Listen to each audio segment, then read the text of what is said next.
So ನಾವು S3 ಅನ್ನುವಂತಹ ಒಂದು AWS ಸರ್ವಿಸ್ ಬಗ್ಗೆ ನಾವು ಡಿಸ್ಕಸ್ ಮಾಡಕ್ಕೆ ಅಂತ ಹೊರಟಿದ್ವಿ.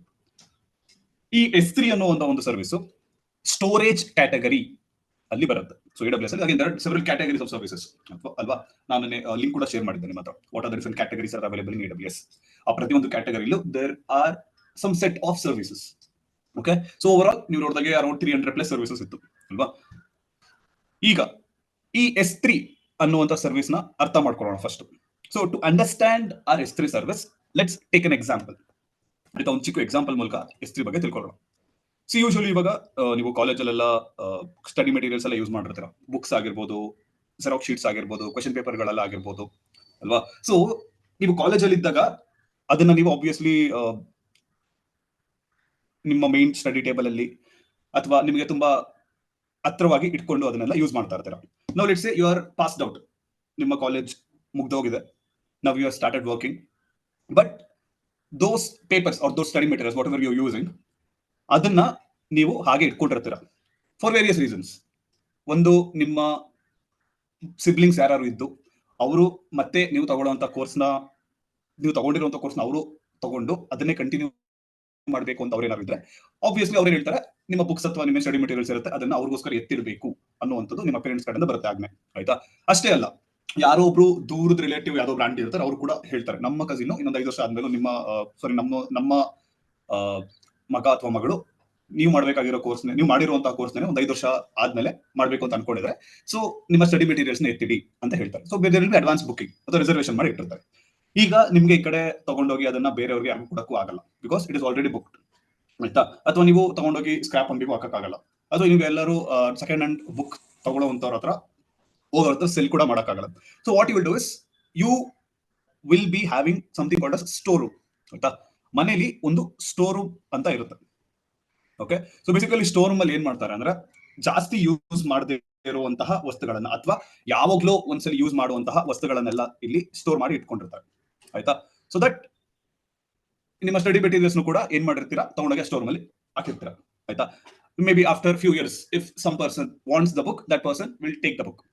ನೀವು ನಿಮ್ಮ ಮೈನ್ ಸ್ಟಡಿ ಟೇಬಲ್ ಅಲ್ಲಿ ಅಥವಾ ಮೈನ್ ವರ್ಕ್ ಪ್ಲೇಸ್ ಅಲ್ಲೂ ಕೂಡ ಇಟ್ಕೋಬಹುದು, ಬಟ್ ಅಲ್ಲಿ you will be keeping your other stuffs. ಆಯ್ತಾ, ಇವಾಗ ನೀವು ವರ್ಕ್ ಮಾಡ್ತಿದ್ರೆ ವರ್ಕ್ ರಿಲೇಟೆಡ್ ಆಗಿರುವಂತ ಸ್ಟಫ್ಸ್ ಗಳನ್ನ ಬಿಡಬೇಕಾಗುತ್ತೆ ಅಲ್ಲಿ ಅಲ್ವಾ. So you want the work space to be clear, ಬೇರೆ ಯಾವುದು ಅನ್ವಾಂಟೆಡ್ ಸ್ಟಫ್ಸ್ ಏನು ಇರಬಾರದಲ್ಲಿ. ಅದಕ್ಕೋಸ್ಕರ ನೀವೇನ್ ಮಾಡ್ತೀರಾ, ಈ ಸ್ಟಡಿ ಮೆಟೀರಿಯಲ್ಸ್ ಎಲ್ಲ ತಗೊಂಡೋಗಿ ನೀವು ಸ್ಟೋರ್ ಅಲ್ಲಿ ಹಾಕೊಂಡಿರ್ತೀರಾ. ಅಂಡ್ ಅಗೇನ್ ಈ ಸ್ಟೋರ್ ರೂಮ್ ಅಲ್ಲಿ ದೇರ್ ವಿಲ್ ಬಿ ಕಬೋರ್ಡ್ಸ್. ಸುಮ್ಮನೆ ಒಂದು ಸ್ಟೋರ್ ರೂಮ್ ಅಂದಾಗ ಸುಮ್ಮನೆ ಖಾಲಿ ಸ್ಟೋರ್ ರೂಮ್ ತರ ಇರಲ್ಲ ಅದು. Obviously there will be cupboard. ಆಯ್ತಾ, ಅಂಡ್ ಈ ಕಬೋರ್ಡ್ ಅಲ್ಲಿ there may or may not be drawers. ಆಯ್ತಾ, ಡ್ರಾಯರ್ಸ್ ಇರಲೇಬೇಕು ಅಂತಾನು ಏನಿಲ್ಲ, ಇಲ್ದೇನು ಕೂಡ ಕಬೋರ್ಡ್ಸ್ ಗಳನ್ನ ಇಟ್ಕೋಬಹುದು. ಆಯ್ತಾ, okay, so here we have our cupboard and here we have our drawers. And ಈ ಡ್ರಾಯರ್ ಗಳ ಒಳಗೆ ನಿಮ್ಮ ಬುಕ್ಸ್ ಗಳನ್ನ ನೀವು ಸ್ಟೋರ್ ಮಾಡಿರ್ತೀರ.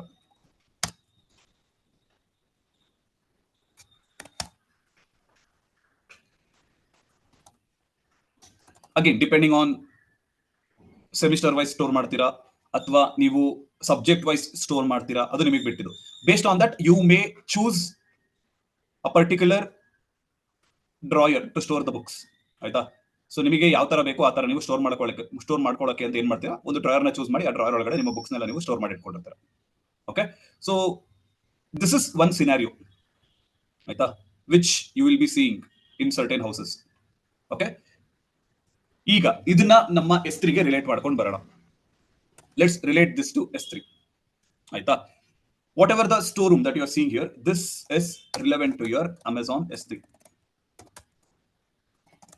Amazon S3 service. ಆಯ್ತಾ, and whatever the cupboard you are seeing here, this represents your bucket in S3.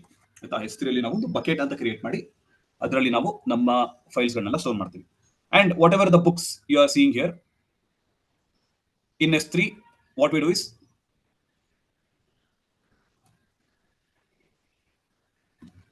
we call everything we store in S3 in general as object. Okay, ಒಂದು object ಅಂತ ಕರಿತೀವಿ. S3 ಅಲ್ಲಿ ಏನೇ ನಾವು file store ಮಾಡಿದ್ರೆ respective of it's media file, document, PDF, text file ಏನೇ ಆಗಿದ್ರೆ ಅದನ್ನೆಲ್ಲ ಇನ್ ಜನರಲ್ ನಾವು ಆಬ್ಜೆಕ್ಟ್ ಅಂತ ಕರಿತೀವಿ ಅಷ್ಟೇ. ಆಯ್ತಾ. And whatever the drawers that you are seeing here, obviously drawers ಗಳನ್ನ ಏನಕ್ಕೆ ಯೂಸ್ ಮಾಡ್ತೀರಾ ಅಂದ್ರೆ ಡಿಫರೆನ್ಶಿಯೇಟ್ ಮಾಡಕ್ಕೆ, ಕ್ಯಾಟಗರೈಸ್ ಮಾಡಕ್ಕೆ ನಿಮ್ಮ ಬುಕ್ಸ್ ಗಳನ್ನ. Same way to differentiate your files, whatever you are uploading, you create something called as folders or directories. Folders ಅಥವಾ ಡೈರೆಕ್ಟರಿಗಳನ್ನ create ಮಾಡ್ಕೊಬಹುದು ನಿಮ್ಮ S3 ಅಲ್ಲಿ, ಅದರ ಒಂದು ಆಪ್ಷನ್ ಇದೆ.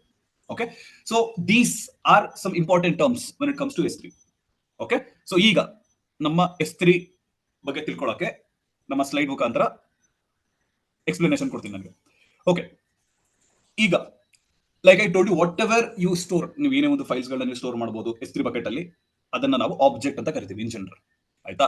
And again like I told you, ನೀವು ಒಂದು ಬಕೆಟ್ ನ ಕ್ರಿಯೇಟ್ ಮಾಡಬೇಕಾಗುತ್ತೆ. ಒಂದು S3 ಅಂತ ಒಂದು ಸರ್ವಿಸ್ ತಗೊಂಡ್ರೆ ನೀವು ಏನೇ ಒಂದು ಸ್ಟೋರ್ ಮಾಡಬೇಕು ಅಂದ್ರೂ ಅದರಲ್ಲಿ ಒಂದು ಬಕೆಟ್ ನ ಕ್ರಿಯೇಟ್ ಮಾಡಬೇಕಾಗುತ್ತೆ. ಆಯ್ತಾ. And each and every bucket you create in S3 should have a unique name. ನೀವು ಯಾರೋ ಒಬ್ರು AWS ಯೂಸರ್ ಆಲ್ರೆಡಿ ಯೂಸ್ ಮಾಡಿರುವಂತಹ ನೇಮ್ ನ ನೀವು ಯೂಸ್ ಮಾಡಕ್ಕೆ ಆಗಲ್ಲ. ಆಯ್ತಾ. You have to use a unique name to create your bucket, just like how you create your Instagram user name or LinkedIn user name or your Facebook user name. ಅಲ್ಲಿ ನಿಮ್ಮ repeated name ಗಳನ್ನ ಅದು ತಗೊಳ್ಳಲ್ಲ, user ID ಗಳನ್ನ. ಆಯ್ತಾ. You have to use a unique one. Okay, so ಇಲ್ಲೂ ಕೂಡ ಹಾಗೇನೆ. ಅಂಡ್ ನೀವು AWS ಅಲ್ಲಿ ಯಾವುದೇ ಒಂದು ಸರ್ವಿಸ್ ಅಂತ ತಗೊಂಡ್ರು ಅದರಲ್ಲಿ ಗ್ಲೋಬಲ್ ಸರ್ವಿಸ್ ಮತ್ತೆ ರೀಜನಲ್ ಸರ್ವಿಸ್ ಅಂತ ಒಂದು ಕ್ಯಾಟಗರಿ ಬರುತ್ತೆ. ಈ ಗ್ಲೋಬಲ್ ಸರ್ವಿಸ್ಗಳು ಹೇಗೆ ಅಂದ್ರೆ, ನೀವು ಯಾವ ರೀಜನ್ ಇಂದ ಬೇಕಾದ್ರೂ ಆ ಸರ್ವಿಸ್ ಗಳನ್ನ ಆಕ್ಸೆಸ್ ಮಾಡಬಹುದು, ಯೂಸ್ ಮಾಡಬಹುದು. There will be no restriction. ಈ ರೀಜನಲ್ ಸರ್ವಿಸಸ್ ಹೇಗೆ ಅಂದ್ರೆ, ಒಂದು ರೀಜನ್ ಇಂದ ಇನ್ನೊಂದು ರೀಜನ್ಗೆ ಆ ಸರ್ವಿಸ್ ನ ಟ್ರಾನ್ಸ್ಫರ್ ಮಾಡೋದಾಗ್ಲಿ ಮೂವ್ ಮಾಡೋದಾಗ್ಲಿ ಮಾಡಕ್ಕಾಗಲ್ಲ. These services are restricted to a particular region. ಈಗ ಮುಂಬೈ ರೀಜನ್ ನೀವೇನೋ ಸರ್ವಿಸ್ ಕ್ರಿಯೇಟ್ ಮಾಡ್ತೀರಾ ಅಂದ್ರೆ ಆ ಮುಂಬೈ ರೀಜನ್ ಮಾತ್ರ ಅದು ರೆಸ್ಟ್ರಿಕ್ಟ್ ಆಗಿರುತ್ತೆ. You can't access that particular service from a different region. ಆಯ್ತಾ. So these are regional services. ಈಗ ನಿಮ್ಮ S3 ಇದೆಯಲ್ಲ, this is also a regional service. ಆಯ್ತಾ. ನೀವು ಏನೇ ಒಂದು ಬಕೆಟ್ ನ ಕ್ರಿಯೇಟ್ ಮಾಡಿದ್ರು, ಆ ಬಕೆಟ್ ಏನಾದ್ರು ಸ್ಟೋರ್ ಮಾಡಿದ್ರು ಒಂದು ರೀಜನ್ ಮಾತ್ರ ಅದು ಸೀಮಿತವಾಗಿರುತ್ತೆ. In case if it has to be made available to other regions, then you'll have to provide additional permissions. It's not that you can't access at all, but you'll have to do some additional configurations. By default agi adu ಒಂದು region ಗೆ ಅದು restrict ಆಗಿರುತ್ತೆ ಅಷ್ಟೇ. ಆಯ್ತಾ. Now when you create a bucket name, you have to follow some naming conventions whenever you create a bucket name in S3. ಆಯ್ತಾ. ಒಂದು, you shouldn't begin your bucket name with the uppercase character. Uppercase letter ಇಂದ ನೀವು begin ಮಾಡಬಾರದು. And you shouldn't also begin your bucket name with an underscore character. ಆಯ್ತಾ. ಒಂದು underscore character ಮುಖಾಂತರ ಕೂಡ ನೀವು ಬಿಗಿನ್ ಮಾಡಬಾರದು. Okay, and you should always begin your bucket name with lower case letter or a number. ಆಯ್ತಾ. ಸೊ ನೀವು ಒಂದು lower case letter, lower case alphabets use ಮಾಡಿಕೊಂಡು ಅಥವಾ ಒಂದು ನಂಬರ್ ನ ಯೂಸ್ ಮಾಡಿಕೊಂಡು ನೀವು ಬಕೆಟ್ ನೇಮ್ ನ ಸ್ಟಾರ್ಟ್ ಮಾಡಬೇಕು. And coming to the length of your bucket name, it should be between 3 and 63 characters. 3 ಗಿಂತ ಕಡಿಮೆನೂ ಇರಬಾರದು, 63 ಗಿಂತ ಜಾಸ್ತಿನೂ ಇರಬಾರದು. So one particular letter or one particular number or one particular special symbol is considered as one character. ಆಯ್ತಾ. Then you also shouldn't be providing an IP address for the bucket names. Usually it's a common practice. Keluru, for their own requirements, what they do is they provide IP addresses for the as bucket names, so that they can differentiate between different networks. ಆಯ್ತಾ. ಬೇರೆ ಬೇರೆ network ಕಡೆಯಿಂದ store ಆಗುವಂತ files ಗಳನ್ನೆಲ್ಲ differentiate ಮಾಡಕ್ಕೆ ಒಂದು IP address ಅಂತ ಕೊಡ್ತಿರ್ತಾರೆ. So that is also not a practice we have to be following. ಆಯ್ತಾ. It's not recommended, it is not particularly accepted if you are trying to provide an IP address. ಆಯ್ತಾ. Next, coming to the use cases. So ನೀವು S3 ನ ಏನೇನಕ್ಕೆ use ಮಾಡಬಹುದು, how all can S3 be use ಅಂತ ಈಗ ತಿಳ್ಕೊಳ್ಳೋಣ. The first purpose is backup and storage. ಆಯ್ತಾ. So ಈಗ let's say you will have gone to a trip. ಇವಾಗ ನೀವೆಲ್ಲ ಒಂದ್ ಕಡೆ ಟ್ರಿಪ್ಗೆ ಹೋಗಿರ್ತೀರಾ. ಸೊ ಇವಾಗ ಒಂದು ಟ್ರಿಪ್ ಹೋದ್ಮೇಲೆ obviously you will have taken certain photos from the trip. ಆಯ್ತಾ. ಈಗ ನೀವೇನ್ ಅನ್ಕೊಂಡಿರ್ತೀರಾ, ವಾಪಸ್ ಬರ್ತಾ on the way obviously travel ಮಾಡ್ಕೊಂಡ್ ಬರ್ತಾ ಇರ್ತೀರಾ. ಆ ಗ್ಯಾಪ್ ಅಲ್ಲೇನೆ ಪಿಕ್ಸೆಲ್ ಅಪ್ಲೋಡ್ ಮಾಡ್ಬಿಡೋಣ, ಆದಷ್ಟು ಬೇಗ ಬೇರೆಯವ್ರು ಅಪ್ಲೋಡ್ ಮಾಡೋಕ್ಕಿಂತ ಮುಂಚೆ ನಾವೇ ಅಪ್ಲೋಡ್ ಮಾಡ್ಕೊಂಡ್ಬಿಡೋಣ ಅಂತ ಏನೋ ಸ್ಟ್ರಾಟಜಿ ಮಾಡಿ ನೀವು ಎಲ್ಲ ಅಪ್ಲೋಡ್ ಮಾಡ್ತೀರಾ, so that you'll get more likes or views or whatever. ಆಯ್ತಾ. Then what happens is, unfortunately ನೀವಿನೇನು ವಾಪಸ್ ಬರಬೇಕು ಆನ್ ದ ವೇ ನೀವು ಎಲ್ಲೋ ಒಂದ್ ಕಡೆ ಫೋನ್ ನ ಬೀಳ್ಸ್ಕೊಂಡು ನಿಮ್ಮ ಫೋನ್ ಡಿಸ್ಪ್ಲೇ ಹಾಳಾಗಿ your phone is also not getting turn on. ಆಯ್ತಾ. But you had to upload your pics. Okay. So ಈಗ ಬೇರೆ ಆಪ್ಷನ್ ಇಲ್ಲದೆ ಡಿಸಪಾಯಿಂಟ್ಮೆಂಟ್ ಅಲ್ಲಿ ವಾಪಸ್ ನೀವು ನಿಮ್ಮ ಊರಿಗೆ ಬರ್ತೀರಾ. ಬಂದಿದ ತಕ್ಷಣ you will visit the service centre. ನೋಡಿ, ನನ್ನ ಫೋನ್ ಈ ತರ ಹಾಳಾಗಿ ಹೋಗ್ಬಿಡಿದೆ, I am not able to retrieve anything or I am not even able to turn it on ಅಂತ ಹೇಳ್ತೀರಾ. ಸೊ ಸರ್ವಿಸ್ ಸೆಂಟರ್ ಅವ್ರು ಏನ್ ಮಾಡ್ತಾರೆ, ಸರಿ ಆಯ್ತು ಅಂತ ಇಸ್ಕೊಂಡು ಒಂದು 2 ದಿನ ಅಥವಾ 3 ದಿನ ನಿಮಗೆ ವೇಟ್ ಮಾಡಕ್ಕೆ ಹೇಳಿ ನಿಮ್ಮ ಫೋನ್ ಅವರು ರಿಪೇರ್ ಮಾಡಿ ವಾಪಸ್ ಕೊಡ್ತಾರೆ. ಈಗ ಅಲ್ಲಿ ಏನಾಗಿರುತ್ತೆ ಅಂದ್ರೆ, ರಿಪೇರ್ ಮಾಡುವಾಗ ನಿಮ್ಮ ಫೋನ್ ಅಲ್ಲಿ ನೀವು ಏನೇನು ಸ್ಟೋರ್ ಮಾಡಿರ್ತೀರಲ್ಲ, ಫೈಲ್ಸ್ ಆಗಲಿ ಅದು ಏನೇನು ಅಪ್ಲಿಕೇಶನ್ಸ್ ಆಗಲಿ ಏನೇನಿರುತ್ತೆ ಅದೆಲ್ಲ ವಾಶ್ ಔಟ್ ಆಗ್ಬಿಟ್ಟಿರುತ್ತೆ. ಇಷ್ಟು ಬಿಕಾಸ್ ಯೂಶಲಿ ನೀವು ಸರ್ವಿಸ್ ಸೆಂಟರ್ಗೆಲ್ಲ ಫೋನ್ಸ್ ಕೊಟ್ಟಾಗ they will erase all the data. ಆಯ್ತಾ? ಇನ್ ಕೇಸ್ ನೀವೇನಾದ್ರು ಬ್ಯಾಕಪ್ ಇಟ್ಕೊಂಡಿದ್ರೆ ಮಾತ್ರ ನೀವು ಸೇಫ್ ಆಗಿರ್ತೀರ, or else they will erase all the data. Okay, most of the times they do that. ಅದೇ ತರ ಏನಾಗ್ಬಿಡುತ್ತೆ, ಈಗ ನಿಮ್ಮ ಡೇಟಾ ಎರೇಸ್ ಆಗೋಗ್ಬಿಡಿದೆ. ನೌ ಯು ಆರ್ ವರಿಡ್, ಎಲ್ಲೋಯ್ತು ಪಿಕ್ಸು? ಯು ಹ್ಯಾಡ್ ಥಾಟ್ ಅದು ವಾಪಸ್ ಬರ್ಬೇಕಾದ್ರೇನೆ ಅಪ್ಲೋಡ್ ಮಾಡಬೇಕು ಅಂತ. ಈಗ ವಾಪಸ್ ಬಂದು ಫೋನ್ ರಿಪೇರ್ಗೆ ಹೋಗಿ ಆ ಫೋನ್ ನಿಮ್ ಕೈಗೆ ಬಂದಿದೆ, ಇನ್ನೂ ಅಪ್ಲೋಡ್ ಮಾಡಿಲ್ಲ. ನೌ ಯು ಆರ್ ವರಿಡ್, ಈ ಕಡೆ ಪಿಕ್ಸ್ ಕೂಡ ಇಲ್ಲ ಫೋನಲ್ಲಿ, ಏನ್ ಮಾಡೋದು ಅಂತ ಗೊತ್ತಾಗ್ತಿಲ್ಲ. Then you will realise luckily your phone backs up whatever photos you take into Google Photos ಅಂತ. ಓಕೆ, ಸೊ ನೀವೇನೇ ಒಂದು ಫೋಟೋ ಕ್ಲಿಕ್ ಮಾಡ್ಕೊಂಡಿದ್ರೆ ನಿಮ್ಮ ಫೋನಲ್ಲಿ, ಅದನ್ನೆಲ್ಲ ಗೂಗಲ್ ಫೋಟೋಸ್ ಅಲ್ಲಿ ಬ್ಯಾಕಪ್ ಆಗಿ ಅದು ಸ್ಟೋರ್ ಮಾಡ್ಕೊಂಡಿರುತ್ತೆ ಅಂತ ನಿಮಗೆ ರಿಯಲೈಸ್ ಆಯಿತು. So quickly what you will do is you log in to your Google account, open Google Photos and check all the photos that were clicked and you will find the photos. ಆಯ್ತಾ? So ಇವಾಗ ನಿಮಗೆ ಒಂದ್ ಕಡೆ relief ಆಗಿದೆ. ಒಂದ್ ಕಡೆ obviously late ಆಗಿ upload ಮಾಡ್ತಿದ್ದೀನಿ, ವ್ಯೂಸ್ ಕಡಿಮೆ ಆಯ್ತು, ಲೈಕ್ಸ್ ಕಡಿಮೆ ಆಯ್ತು ಅನ್ನೋ ಒಂದು ಡಿಸಪಾಯಿಂಟ್ಮೆಂಟ್ ಇದೆ, but at least you got the pics back ಅಲ್ವಾ? ಸೊ ಆ ಒಂದು ಸ್ಯಾಟಿಸ್ಫ್ಯಾಕ್ಷನ್ ಇರುತ್ತೆ ಅಂಡ್ ರಿಲೀಫ್ ಇರುತ್ತೆ. ಅದಕ್ಕೋಸ್ಕರ ನೀವು ಏನ್ ಮಾಡ್ತೀರಾ, you will get back the pics from Google Photos whatever was backed up and then you will upload the pics. So what you have to focus here is your Google Photos has backed up all the pics here. ಆಯ್ತಾ? ಏನೇನು click ಆಗಿತ್ತಲ್ಲ photos ನಿಮ್ಮ ಫೋನಲ್ಲಿ, ಅದೆಲ್ಲ Google Photos ಅಲ್ಲಿ automatic backup ಆಗಿದೆ. Similarly, in your S3 also, you can back up certain files. You can back up certain photos, whatever files it may be. Photos ಆಗಿರ್ಬೋದು, video ಆಗಿರ್ಬೋದು, text file, documents, PDFs. Anything can be backed up in your S3 bucket. ಆಯ್ತಾ? So backup ಆಗಿ ನೀವು use ಮಾಡ್ಕೊಂಡು ಅಲ್ಲಿ store ಮಾಡ್ಕೋಬಹುದು. Okay, so that is how your S3 works. ಆಯ್ತಾ? Next coming to disaster recovery. So usually ಏನ್ ಮಾಡ್ತಾರೆ ಅಂದ್ರೆ, ಕಂಪನೀಸ್ ಗಳಲ್ಲಿ ಅವರು ಒಂದು ವೆಬ್ಸೈಟ್ ನ ಹೋಸ್ಟ್ ಮಾಡಿದಾಗ, obviously in case let's say they hosted the websites on premise, ಆಯ್ತಾ, ನಾನ್ ಪ್ರೆಮಿಸ್ ಎನ್ವಿರಾನ್ಮೆಂಟ್ ಅವರು ವೆಬ್ಸೈಟ್ ಹೋಸ್ಟ್ ಮಾಡ್ಕೊಂಡಿರ್ತಾರೆ. ಆ ವೆಬ್ಸೈಟ್ ಹೋಸ್ಟ್ ಮಾಡ್ಕೊಂಡಿರುವಾಗ they regularly create backups in their S3 buckets. ಆಯ್ತಾ? ವೆಬ್ಸೈಟ್ಗೆ ರಿಲೇಟೆಡ್ ಆಗಿರುವಂತಹ ಫೈಲ್ಸ್ ಏನೇನಿರುತ್ತೆ, ವೆಬ್ಸೈಟ್ ಫೈಲ್ಸ್ ಆಗಿರ್ಬೋದು, the HTML or PHP files, or the website related audio contents, video contents, photos, everything will be backed up and stored in S3. ಆಯ್ತಾ? So in case ಈಗ ಏನಾಗೋಯ್ತು ಅಂದ್ರೆ, ಅವರ local environment ಏನಿತ್ತು ಅಥವಾ on premise environment ಏನಿತ್ತು, ಅಲ್ಲಿ ಒಂದು short circuit ಆಗಿದೆ. The data centre, the private data centre are their own data centre is unavailable. ಆಗ ಅವರ ಫೈಲ್ಸ್ ಏನೇನಿತ್ತು, ಅವ್ರು ಏನೇನೆಲ್ಲ ವೆಬ್ಸೈಟ್ ಗಳ ಸ್ಟೋರ್ ಮಾಡ್ಕೊಂಡಿದ್ರು, ಅದೆಲ್ಲ ಅನ್ಅವೈಲೇಬಲ್ ಆಗಿ ಹೋಗ್ಬಿಡಿದೆ. Now they want to quickly bring up their website once again. ಆಗ ಅವ್ರು ಏನ್ ಮಾಡ್ತಾರೆ, ಒಂದು ಹೊಸ ಸರ್ವರ್ ನ ಸ್ಟಾರ್ಟ್ ಮಾಡ್ಕೊಂಡು, ಅವರು S3 ಬಕೆಟ್ ಅಲ್ಲಿ ಏನೇನೆಲ್ಲ ಸ್ಟೋರ್ ಮಾಡ್ಕೊಂಡಿದ್ರಲ್ಲ ಬ್ಯಾಕಪ್ ಆಗಿ, ಅದನ್ನೆಲ್ಲ ಅವ್ರು ರಿಟ್ರೀವ್ ಮಾಡಿ ಆ ಹೊಸ ಸರ್ವರ್ ಇಂದ ಅವರ ಅಪ್ಲಿಕೇಶನ್ ಸ್ಟಾರ್ಟ್ ಮಾಡ್ತಾರೆ. ಆಯ್ತಾ? So that is how a disaster is recovered. Okay, ಈ ಡಿಸಾಸ್ಟರ್ ಯಾವ ತರ ಬೇಕಾದ್ರೂ ಆಗ್ಬೋದು. It might be a man made activity like short circuit ಆಗುವಂತದ್ದು, ಆಯ್ತಾ, ಅಥವಾ let's say there might be some natural calamity also, floods, earthquake, ಏನ್ ಬೇಕಾದ್ರೂ ಆಗ್ಬೋದು. ಸೊ ಈ ತರ ಒಂದು ಡಿಸಾಸ್ಟರ್ ನ ರಿಕವರ್ ಮಾಡಕ್ಕೆ, ಈ ತರ ಒಂದು ಡಿಸಾಸ್ಟರ್ ಆಗಿ ಒಂದು ಡ್ಯಾಮೇಜ್ ಆದಾಗ ಅದನ್ನ ರಿಕವರ್ ಮಾಡಕ್ಕೆ ಅಂತ ಕೂಡ ನಿಮ್ಮ S3 ಬಕೆಟ್ ನ ಯೂಸ್ ಮಾಡಬಹುದು. Okay, then coming to another use case which is archive. So ಇವಾಗ ನೀವು again if you go back to Google Photos, ನೀವು ಎಷ್ಟೋ ವರ್ಷಗಳ ಹಿಂದೆ ಕೆಲವು ಫೋಟೋಸ್ ಗಳನ್ನ ಕ್ಲಿಕ್ ಮಾಡ್ಕೊಂಡಿರ್ತೀರಾ. ಆಯ್ತಾ? And you try to access those photos in Google Drive. Okay, ಈಗ ಆ ಗೂಗಲ್ ಡ್ರೈವ್ ಗಳಲ್ಲಿ ಗೂಗಲ್ ಫೋಟೋಸ್ ಅಲ್ಲಿ ನೀವು ಫೋಟೋಸ್ ಗಳನ್ನ ಆಕ್ಸೆಸ್ ಮಾಡಕ್ಕೆ ಅಂತ ಹೋದಾಗ, the time it takes to load those pics is a little high compared to the time it takes to load the recently click pics. ಅಲ್ವಾ? ನೀವು ರೀಸೆಂಟ್ ಆಗಿ ಏನೋ ಒಂದು ಫೋಟೋನ ನೀವು ಕ್ಲಿಕ್ ಮಾಡಿದ್ನ ಓಪನ್ ಮಾಡೋದಕ್ಕೂ, ನೀವು ಎಷ್ಟೋ ವರ್ಷಗಳ ಹಿಂದೆ ಕ್ಲಿಕ್ ಮಾಡಿ ಗೂಗಲ್ ಫೋಟೋಸ್ ಅಲ್ಲಿ ಅದನ್ನು ಓಪನ್ ಮಾಡೋದಕ್ಕೂ the time difference is a lot. ಯಾಕಂದ್ರೆ ನಿಮ್ಮ ರೀಸೆಂಟ್ ಪಿಕ್ಸ್ ಎಲ್ಲ ಏನೇನಿರುತ್ತಲ್ಲ, ಅದೆಲ್ಲ ನಾರ್ಮಲ್ ರೆಸಲ್ಯೂಷನ್ ಅಲ್ಲಿ, ಸ್ಟ್ಯಾಂಡರ್ಡ್ ಫಾರ್ಮ್ಯಾಟ್ ಅಲ್ಲಿ ಸ್ಟೋರ್ ಆಗಿರುತ್ತೆ. So quickly as soon as you click on the pic, you will be able to see the pics. ಆಯ್ತಾ?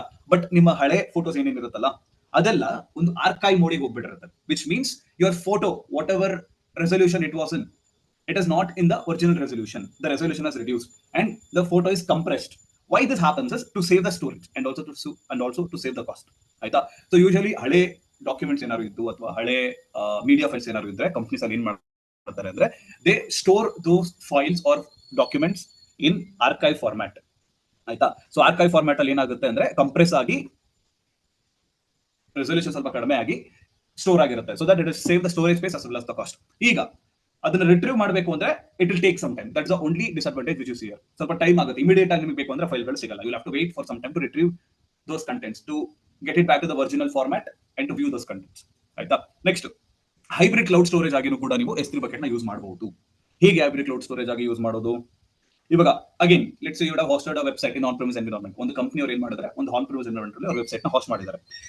So ಈಗ ಅವ್ರು ಏನ್ ಮಾಡ್ತಾರೆ ಅಂದ್ರೆ, ಅವರಿಗೆ ಇಂಪಾರ್ಟೆಂಟ್ ಡೀಟೇಲ್ಸ್ ಏನೇನಿರುತ್ತೆ, customer details or payment related details ಆ ತರ ಏನಾದ್ರು ಇದ್ರೆ ಅದನ್ನೆಲ್ಲ ಆನ್ ಪ್ರಿಮಿಸ್ ಎನ್ವಿರಾನ್ಮೆಂಟ್ ಅಲ್ಲಿ ಆ ಪರ್ಟಿಕ್ಯುಲರ್ ಡೇಟಾ ಅವರು ಸ್ಟೋರ್ ಮಾಡ್ಕೊಂಡಿರ್ತಾರೆ.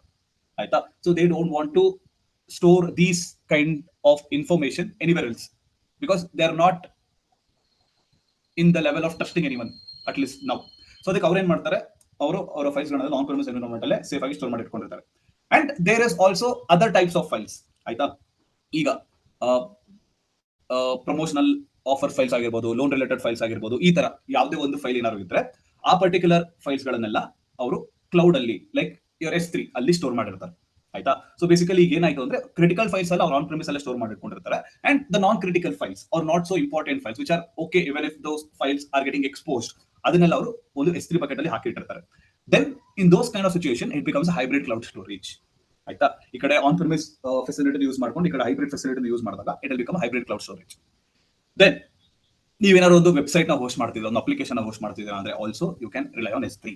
S3 provides you static website hosting functionality or application hosting functionality. ಈಗ ನೀವು ಒಂದು ವೆಬ್ಸೈಟ್ ಅಂತ ತಗೊಂಡಾಗ again there are two types of websites, dynamic website ಮತ್ತೆ ಸ್ಟಾಟಿಕ್ ವೆಬ್ಸೈಟ್ ಅಂತ ಬರುತ್ತೆ. So dynamic websites are the websites where the content of the website keep changing regularly. Okay, ಈಗ ನೀವು ಈ ಮಿಂತ್ರಾ, ಫ್ಲಿಪ್ಕಾರ್ಟ್, ಅಮೆಝಾನ್ ಈ ತರ ವೆಬ್ಸೈಟ್ ಗಳನ್ನ ತಗೊಂಡ್ರೆ ಅಲ್ಲಿ every day the website contents will be getting changed. ಆಯ್ತಾ? ಆಫರ್ ಗಳಾಗಿರ್ಬೋದು ಅಥವಾ ಹೊಸ ಹೊಸ ಡೀಲ್ಸ್ ಗಳನ್ನ ಅವರು ಇಂಟ್ರೊಡ್ಯೂಸ್ ಮಾಡ್ತಿರ್ಬೋದು. ಸೊ ಈ ತರ ರೀಸನ್ಸ್ ಗಳಿಂದ ಅವ್ರ ವೆಬ್ಸೈಟ್ಸ್ ಕಂಟೆಂಟ್ ನ ಚೇಂಜ್ ಮಾಡ್ತಾ ಇರ್ತಾರೆ. So these are all dynamic websites. ಅದೇ ಈಗ ಒಂದು ಯೂನಿವರ್ಸಿಟಿ ವೆಬ್ಸೈಟ್ ತಗೊಳ್ಳಿ, ಯಾವ್ದಾದ್ರು ಕಾಲೇಜ್ ವೆಬ್ಸೈಟ್ ತಗೊಳ್ಳಿ, ಸ್ಕೂಲ್ ವೆಬ್ಸೈಟ್ ಗಳು ತಗೊಳ್ಳಿ, they don't change the contents frequently or regularly. ಒಂದು ದಿನ ಅವರು ವೆಬ್ಸೈಟ್ ನ ಅಪ್ಡೇಟ್ ಮಾಡಿ ಬಿಟ್ಟು ಇನ್ನು ಒಂದು ವರ್ಷ ಆದ್ರೂ ಅಥವಾ 6 ತಿಂಗಳಾದ್ರೂ ನಾವು ವೆಬ್ಸೈಟ್ ನ ಅಪ್ಡೇಟ್ ಮಾಡಕ್ ಹೋಗಲ್ಲ, ಹಾಗೆ ಬಿಟ್ಟಿರ್ತಾರೆ. Because the websites whole purpose is just to provide information about the school. ಆಯ್ತಾ? ಸೊ ಆಬ್ವಿಯಸ್ಲಿ ರೆಗ್ಯುಲರ್ ಆಗಿ ಅಂತ ಒಂದು ಅಪ್ಡೇಟ್ ಏನು ಇರಲ್ಲ ಸ್ಕೂಲ್ ಅಲ್ಲಿ to upload in the website. ಅದಕ್ಕೆ ಅವ್ರು ಏನ್ ಮಾಡ್ತಾರೆ ಅಂದ್ರೆ they will just update the websites maybe 6 months once or once in a year. ಆಯ್ತಾ? ಅಂತ ವೆಬ್ಸೈಟ್ ಗಳನ್ನ ಸ್ಟಾಟಿಕ್ ವೆಬ್ಸೈಟ್ಸ್ ಅಂತ ಕರಿತೀವಿ. And also in the dynamic websites there will be something called as a data base.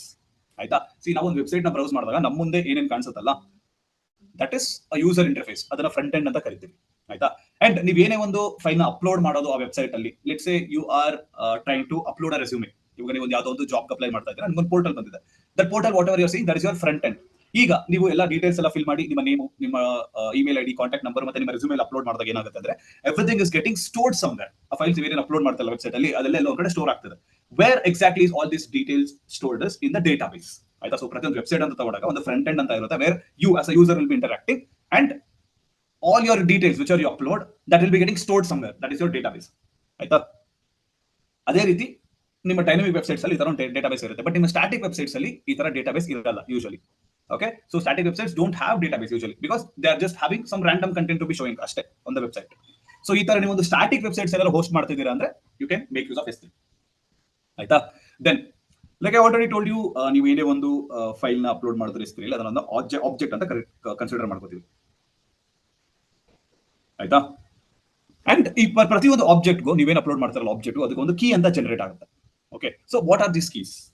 So I give an example for the keys. ಈಗ ನೀವು ಈ Windows laptops ಅಲ್ಲಿ ನೀವು ಯಾವುದೇ ಒಂದು ಪರ್ಟಿಕ್ಯುಲರ್ ಫೋಲ್ಡರ್ಗೆ ನೀವು ನ್ಯಾವಿಗೇಟ್ ಆದಾಗ ಅಥವಾ ಒಂದು ಫೈಲ್ ನ ಬ್ರೌಸ್ ಮಾಡಿದಾಗ you will get something called as a path here. ಇವಾಗ ನೀವು ಒಂದು ನೋಡ್ತಿದ್ರಲ್ಲ ಅಡ್ರೆಸ್ ಬಾರ್ ಅಲ್ಲಿ, this is a path which shows that if you navigate to users or this particular name and this particular folder under this particular folders you will get your file anta alva.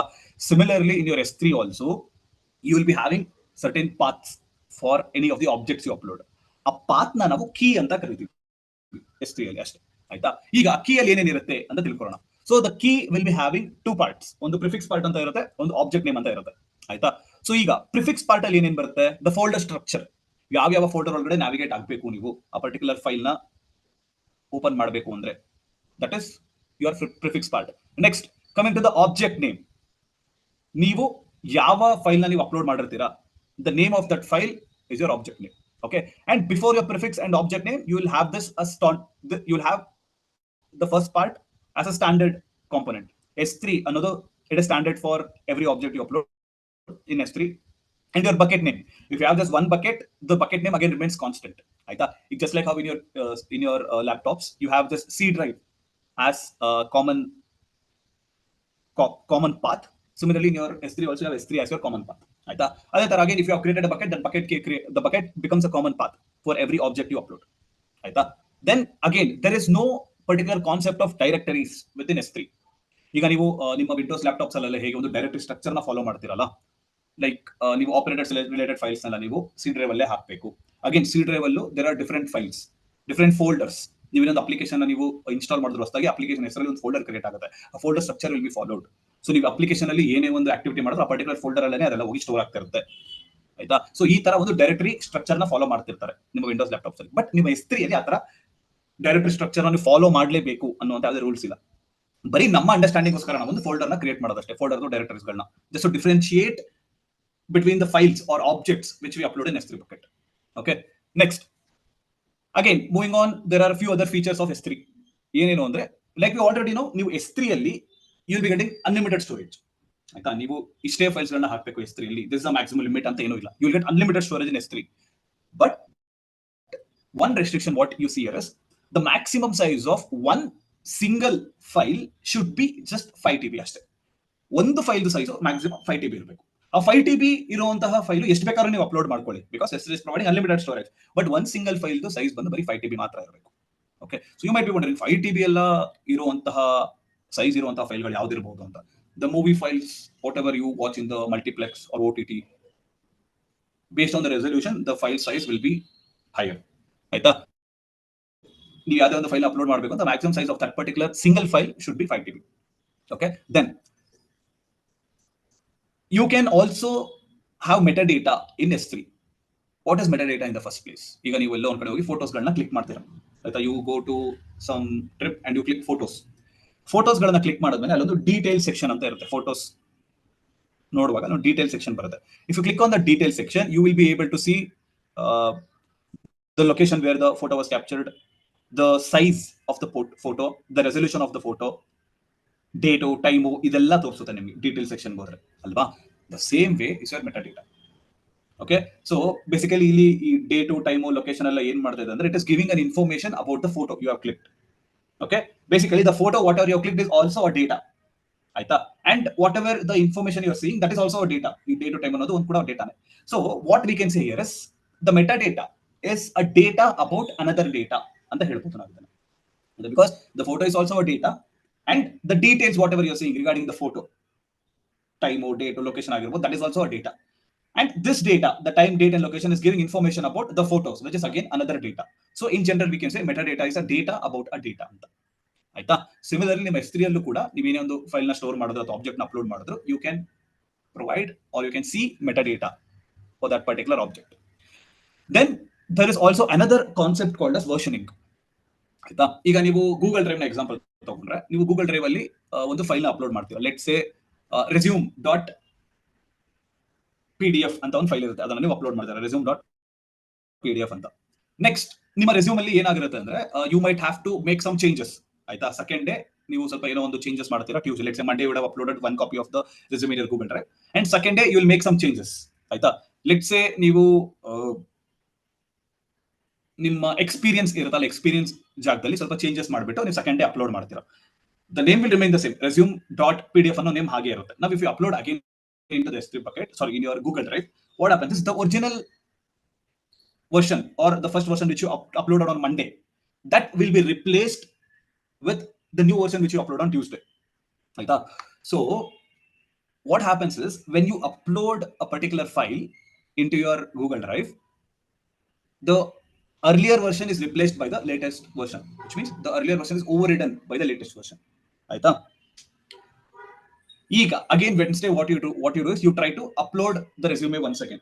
And upload ಮಾಡುವಾಗ ನಿಮಗೆ ಗೊತ್ತಾಗುತ್ತೆ, Monday ನೀವೇನೊಂದು experience ಜಾಗದಲ್ಲಿ ಏನೊಂದು content ಹಾಕಿದ್ರಲ್ಲ ಅದೇ correct ಇತ್ತು, ನೀವು Tuesday ಆ particular ಜಾಗದಲ್ಲಿ ಚೇಂಜ್ ಮಾಡಿರೋದು ತಪ್ಪು, ಚೇಂಜ್ ಮಾಡಿ ಮಾಡಿಫೈ ಮಾಡಿ ಅಪ್ಲೋಡ್ ಮಾಡಿರೋಂಥ ಕಂಟೆಂಟ್ ತಪ್ಪು, ಬಟ್ ಮಂಡೇ ನೀವೇನು ಹಾಕಿದ್ರಲ್ಲ ಅದೇ ಕರೆಕ್ಟ್ ಅಂತ ಅರ್ಥ ಆಗುತ್ತೆ. ನಾವು you don't have the version or you don't know what was uploaded on Monday in the experience section.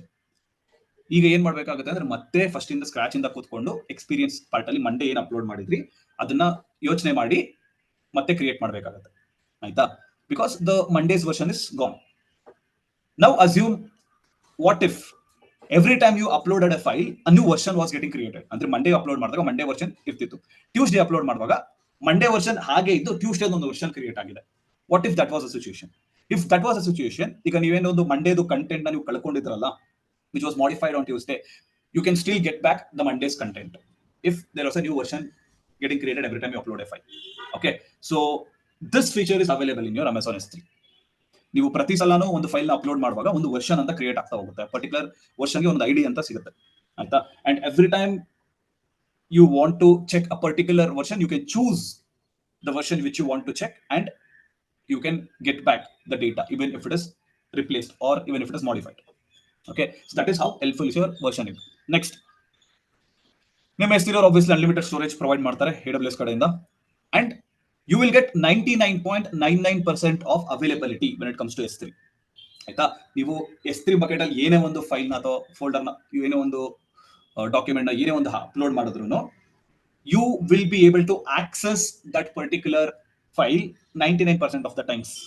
ಯಾವಾಗ ಬೇಕಾದ್ರೂ ಆಕ್ಸೆಸ್ ಮಾಡಬಹುದು, ಬೆಳಗ್ಗೆ, ರಾತ್ರಿ, ಮಧ್ಯಾಹ್ನ, ಸಂಜೆ, ಯಾವಾಗ ಬೇಕಾದ್ರೂ ಆಕ್ಸೆಸ್ ಮಾಡಿ, ಯಾವ ದಿನ ಬೇಕಾದ್ರೂ ಆಕ್ಸೆಸ್ ಮಾಡಿ, it will be available 99.99% of the times, ಆಯ್ತಾ? And durability, when it comes to durability, what are the chances of the file getting deleted accidentally, or what are the chances of the file getting modified, what are the chances of the file getting corrupted? ಇದನ್ನ ನಾವು durability ಮುಖಾಂತರ ನಾವು define ಮಾಡ್ತೀವಿ. Again S3 is saying we provide you 99.9 times 9% of durability, ಆಯ್ತಾ? ಅಂದ್ರೆ ನೀವು ಏನೇ ಒಂದು ಫೈಲ್ ಅಪ್ಲೋಡ್ ಮಾಡಿದ್ರು ಅದು ಡ್ಯೂರಬಲ್ ಆಗಿರುತ್ತೆ, ಅದು ಯಾವುದೇ ರೀತಿಯಾಗಲೂ ಮಾಡಿಫೈ ಆಗಲ್ಲ, ಡಿಲೀಟ್ ಆಗಲ್ಲ, ಅಥವಾ ಕರಪ್ಟ್ ಆಗಲ್ಲ ಅನ್ನೋ ಒಂದು ಗ್ಯಾರಂಟಿ ಕೊಡ್ತಿದ್ದಾರೆ, ಆಯ್ತಾ? ನಾವು whatever the objects you upload in S3 bucket, ಇವಾಗ ನೀವು S3 ಬಕೆಟ್ ಒಂದು ಆಬ್ಜೆಕ್ಟ್ ನ ಅಪ್ಲೋಡ್ ಮಾಡ್ತಿದ್ದೀರಾ, ಆಟೋಮ್ಯಾಟಿಕಲಿ ಅದು ಏನಾಗುತ್ತೆ ಅಂದ್ರೆ it will get replicated in all the availability zones. ಈಗ ನೀವು ಮುಂಬೈ ರೀಜನ್ ಒಂದು ಆಬ್ಜೆಕ್ಟ್ ನ ಅಪ್ಲೋಡ್ ಮಾಡ್ತೀರಾ, let's say you upload your resume.pdf in your Mumbai region, ಅದು ಆಟೋಮ್ಯಾಟಿಕ್ ಆಗಿ ಏನಾಗುತ್ತೆ ಅಂದ್ರೆ it will get replicated in all the 3 availability zones, ಆಯ್ತಾ? So that is how your availability or 99.99% of availability is provided by AWS. ನೀವು ಒಂದು availability zone ಅಲ್ಲಿ ಏನಾದ್ರು upload ಮಾಡಿದ್ರೆ, ಲೆಟ್ಸ್ ಸೇ ಅವೈಲೇಬಿಲಿಟಿ ಝೋನ್ ಅಲ್ಲಿ ಇನ್ನೊಂದು ಬ್ಯಾಕಪ್ ಆಕ್ಟಿವಿಟಿ ನಡೆಯುತ್ತೆ, ಅಥವಾ ಅವೈಲೇಬಿಲಿಟಿ ಝೋನ್ ಅಲ್ಲಿ ಇನ್ನೊಂದು ಅಪ್ಡೇಟ್ ಆಕ್ಟಿವಿಟಿ ನಡೆಯುತ್ತೆ in the data centre. In those scenarios the data centre might not be available to provide the file to you. ಆಗ ಏನಾಗುತ್ತೆ ಅಂದ್ರೆ the data will be fetched from the other availability zones, ಬೇರೆ availability zones ಗಳಿಂದ ಅಥವಾ ಬೇರೆ availability zone ಅಲ್ಲಿ ಇರುವಂತಹ data centre ಗಳಿಂದ ನಿಮ್ಮ ಫೈಲ್ಸ್ ನಿಮಗೆ ಸಿಗುತ್ತೆ, ಆಯ್ತಾ? So that is how S3 provides 99.99% of availability.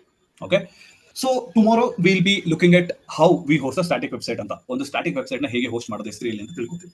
And also we'll be learning about something called as bucket policy. ಒಂದು ಬಕೆಟ್ ಪಾಲಿಸಿ ಅಂದ್ರೆ ಏನು? ಸೊ ಬೇಸಿಕಲಿ ಒಂದು ಪರ್ಮಿಷನ್ ನ ಕೊಡಬೇಕು ಅಂದ್ರೆ, ನೀವೇನೇ ಒಂದು ಆಬ್ಜೆಕ್ಟ್ ನ ಅಪ್ಲೋಡ್ ಮಾಡಿದಾಗ ಒಂದು ಪರ್ಮಿಷನ್ ನ ಕೊಡಬೇಕು ಅಂದ್ರೆ you will make use of bucket policy. So usually ನೀವು ಗೂಗಲ್ ಡ್ರೈವ್ಸ್ ಅಲ್ಲೂ ಕೂಡ ನೀವೇನೋ ಒಂದು ಫೋಟೋಸ್ ನ ಅಪ್ಲೋಡ್ ಮಾಡಿದಾಗ ನೀವು ಯಾರ್ಯಾರಿಗೆ ಲಿಂಕ್ ಶೇರ್ ಮಾಡ್ತಿರಲ್ಲ ಅವ್ರು ಮಾತ್ರ ಆ ಫೋಟೋಸ್ ಗಳನ್ನ ಆಕ್ಸೆಸ್ ಮಾಡುವಂತಹ ಒಂದು ಫೀಚರ್ ಇದೆ. ಅಂಡ್ ಅಗೇನ್ ಕೆಲವರು ಲಿಂಕ್ ನ ಓಪನ್ ಮಾಡಿದ್ರು ಕೂಡ ಅವ್ರ ಫೋಟೋಸ್ ನ ನೋಡಕ್ಕಾಗಲ್ಲ, ಯಾಕಂದ್ರೆ ಅಡಿಷನಲ್ ಯೂಸ್ ಸ್ವಲ್ಪ ಪರ್ಮಿಷನ್ ಕೊಡಬೇಕಾಗಿರುತ್ತೆ, ಆಯ್ತಾ? So similar procedure is being followed in S3 also with the name of bucket policy. Okay, and ಈ ಪಾಲಿಸಿಗಳನ್ನ ಕ್ರಿಯೇಟ್ ಮಾಡಕ್ಕೆ will be using something called us policy generator ಅಂತ. ಅದನ್ನು ಕೂಡ ನಾಳೆ ನಾವು ಲ್ಯಾಬ್ ನ ಪರ್ಫಾರ್ಮ್ ಮಾಡುವಾಗ ನೋಡಿ ಜಾಸ್ತಿ ತಿಳ್ಕೊಳ್ಳೋಣ ಅದ್ರ ಬಗ್ಗೆ, ಆಯ್ತಾ? Now coming to storage classes. ನೀವು S3 ಅಂತ ತಗೊಂಡಾಗ there are different storage classes. Again ಇವಾಗ ನೀವೇನ್ ಮಾಡ್ತೀರಾ, ಗೂಗಲ್ ಡ್ರೈವ್ ಅಲ್ಲಿ ಒಂದು ಫೈಲ್ ನ ಅಪ್ಲೋಡ್ ಮಾಡ್ತೀರಾ ಅಷ್ಟೇ, ನಮಗೆ ಗೊತ್ತಿರೋದು ಫೈಲ್ ತಗೊಂಡು ಅಪ್ಲೋಡ್ ಮಾಡಿ ಇಟ್ಕೋ, ಯಾವಾಗ ಬೇಕಾವಾಗ ಆಕ್ಸೆಸ್ ಮಾಡ್ಕೋ ಅಷ್ಟೇ. ಬಟ್ ಆ ಫೈಲ್ ನ ನೀವು ಅಪ್ಲೋಡ್ ಮಾಡೋದಕ್ಕೂ there are different categories, how you want to upload the file, ಆಯ್ತಾ? ಅದನ್ನ ನಾವು S3 ಅಲ್ಲಿ ನೋಡ್ತೀವಿ. There are different categories. Again ನೀವು ಯಾವ ತರ ಫೈಲ್ ನ ಸ್ಟೋರ್ ಮಾಡಬಹುದು. ಓಕೆ, ಸೊ ನಾವು let's understand. So to understand this I'll take an example of a school academics. ಆಯ್ತಾ? ಒಂದು ಸ್ಕೂಲ್ದು ಅಕಾಡೆಮಿಕ್ಸ್ ತಗೊಂಡು ಅರ್ಥ ಮಾಡ್ಕೊಳ್ಳೋಣ. Okay, this is school and this is your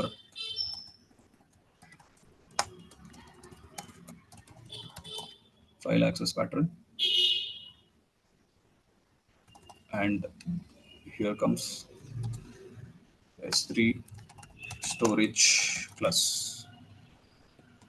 okay, ಈಗ ಸ್ಕೂಲಲ್ಲಿ ಎವ್ರಿ ಡೇ ಅಟೆಂಡೆನ್ಸ್ ಅಂತ ಒಂದು ಮಾರ್ಕ್ ಮಾಡ್ತಾರೆ, obviously just to know who all have come to the or who all are attending the class ಅಂತ ತಿಳ್ಕೊಳ್ಳೋಕೆ ಅವ್ರು ಏನ್ ಮಾಡ್ತಾರೆ, ಒಂದು ಅಟೆಂಡೆನ್ಸ್ ನ ಮಾರ್ಕ್ ಮಾಡ್ತಾರೆ ಸ್ಕೂಲಲ್ಲಿ.